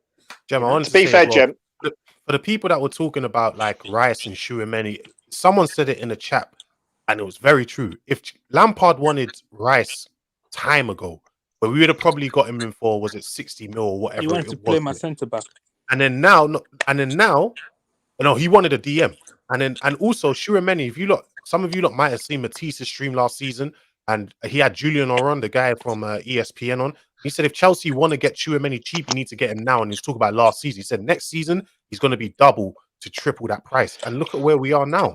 Like, so just to comment on that. Yeah. So just to comment on that though, you've got to always look at what's in your scope. And I think here is where I try and say, from a business aspect, I think you're missing it a little bit. Do I think we need higher caliber players? I agree. I don't think it is a numbers game. I do think we need a higher quality player in the spine of the team to hold it. But at the same time, we couldn't do that in our last transfer market. We physically couldn't do that with the amount of players that we have on the books and the amount of positions that we hold. That's why when I say to you, I agree, but I disagree. I think, like Dem said, it has to all come down to the next transfer window. Yeah. And where I actually think getting in high caliber players is important, I am much more looking at the board from a good aspect or bad aspect of seeing how they handle our dead wood. That for me is going to be more important than who we bring in, because I feel like we need to get some players off the book. We went for those players, didn't we? Hold on, Matty. Are you confident that Matty, are you confident we'll get rid of the likes of Barkley, the likes of these guys? So can I answer that very simply? Yeah. For the confidence to get rid of these, what I would say, crap players, do I think I could go into the market and sell a Ross Barkley? No. Do I have faith that Marina will? She's never gave me reason to doubt her, so I'd say yes. Well, they didn't do it. They tried and tried and tried last summer, and they couldn't do it. So what gives you the confidence? But you're taking one player in that situation. If you go, no, there's many others. There's many others. Alonso, they tried. Hold on. Yeah, hold on. There we go. So again, this falls into the whole strategy of, yes, you can get out players, but the players that you were looking to get out of, whether you like it or not, are in our first team at the moment. So you can't just go get rid of a Ross Barkley and a Marcus Alonso without replacing them. I think if we had got in Hakimi, you would have seen a lot. I don't think it's that we couldn't get rid of Alonso. I think we could have got the deal done. We just didn't get a replacement in to complete that transaction. So do I think we can get rid of the deadwood? I've never doubted Marina. I think she could do it. Again, it's about trust and faith. Marina's never gave me a reason to doubt. I mean, last year we were all screaming about how much great business Marina does, and now suddenly, because we're in a bit of a blip or a bit of a spam, suddenly everybody's doubting her, and I just don't get that myself. No, my thing is, I'm not doubting Marina. The way I'm looking at it is, I'm looking at it from the standpoint of, okay, these guys, Barkley, Alonso, at the end of the season, or they'll have 1 year left on their deals, innit? I'm thinking to myself, and consider their wages they're on astronomical wages as well, isn't it? But do you not think like a Newcastle would would snap at getting Ross Barkley on the cheap? Maybe. No, Maybe. not necessarily, Maybe. because it depends. They've not done it till this day. Why would they? Like, they've not done it already. Do you know what I mean? So, like you said with Alonso, they tried to include it in the Hakimi deal. They tried to include him in the Lukaku deal. They tried to get rid of Alonso. Let's not act like they didn't. They did. They tried to get rid of Barkley too. They tried to get rid of Ruben Loftus-Cheek on loan. No one came in for them. But look at it from a business. If you look at it from a business sense, Monster, when you're saying they tried to get rid of Marcus Alonso, they did it in trade deals. So when you say, they did it in the Hakimi deal, yes, because it would have been a like for like, it would have been a switch. We would have replaced the player going out. When you're saying about the Lukaku deal, yes, but you have to replace a player. But Monster told you, right? Alonso's 1 year left, right? Who was it? Barkley as well. Now it's changing. I agree with you, Monster, but how hard it is to get rid of these players. But we have to get rid of them, or they're going to walk for free if you want something out of them, right? And that's the big change. Agreed. Who's buying these players? Yeah, but that's the point. You have to try half them. That's what I'm saying. Who's buying these players? Can I ask a different question? When you come to last year, the reason we can't get these guys off the books, and let's be serious, is because we've overpaid these fuckers. Let's be serious, yeah. They're going to run their contracts down, which means you'll probably be stuck with Ross Barkley for another season because he doesn't want to leave and have a pay cut, which will probably be under half of what he's getting at the moment. Why would he? Let's think of it. You know what I mean? So at the end of the day, unless someone matches what we're paying them, I think these guys are not going to be easy to sell. They're not going anywhere. Can I ask you a different question though? Is that the end of the world? And I'm just speaking openly. It's not the end of the world. But it's causing us to progress forward. That's a problem. Exactly. They're taking places in our team that we need to be. They're taking place of quality players that could be in our team right now. Exactly. That's the problem. We've still got these players on the book. It's a problem for me. All these players that you mentioned are going in 1 or 2 seasons. Just so you know, there's a lot of players that, like Drinkwater and Babarama, their contracts come to an end of the season, and then a lot of them are 2023. Drinkwater's gone. Drinkwater's gone. Yeah, but I just have this stupid feeling in my head that Chelsea will give Babarama another year. They love this. I could see it happening. No, I don't think they gave him another year last year. That we do that. I don't think they will. Not when their contracts are gone. They just gave him a new contract. But the thing is, if he's out on loan though, he won't. Not at the end of the season. Okay. But if he's out on loan, anyway. it doesn't really matter. It does matter because they're not. Babarama's current loan, Chelsea are paying half of his wages, so it does matter because it's still hindering the wage bill. It does. And listen, we've got to get rid of these players in the summer. If we want to bring in Tchouameni, Declan Rice, whatever the fuck, whoever we're going to bring in, we need to get rid of this Deadwood. Because if we don't get rid of these, we're not getting players in. I don't think people understand. Yeah, is it not backing Tuchel that our wage bill is just too high? If we can't get rid of these players, people go, we're not backing Tuchel, and not realise that we've still got the Deadwood, and the Deadwood is what's not allowing us to buy players for Tuchel. That's why I get the business standpoint. Yes, it's making us money and all that, but to what degree, to what hindrance in terms of our first team? If it's hindering our first team, how good is the business then? In my opinion, I don't know how good it is. Some of the names that we've mentioned though are Deadwood. Some of the names are what you call investments. So my argument with this is Ross Barkley is Deadwood. He's not going to make us money. He doesn't have any value. We're not going to recoup costs. Where Vanarama, with his age and where he's at, he could still make us money. If he was, I still believe there could be a deal out there where we could make money on him. But Mark, when does it end though? When does it come to a point where he becomes a Drinkwater 2.0? Like with Ross Barkley, we milked him to the point where I agree with that, but that's our business model. No, I agree with that, but that's our business model. That's how he's always done business. If you use that argument with any player, this is why it goes back to what Monster's saying, because it affects the first team. The first team. That's what I'm saying. But you guys are forgetting about the loan changes. The loan changes is why that business model is changing, Matty. Right? Agreed. We can't have that business model anymore because we used to get them, and everything you just said. If they stick, they land, whatever, then we can just loan them out and make money off them. We can't do that no more. 100% agree. 100% agree.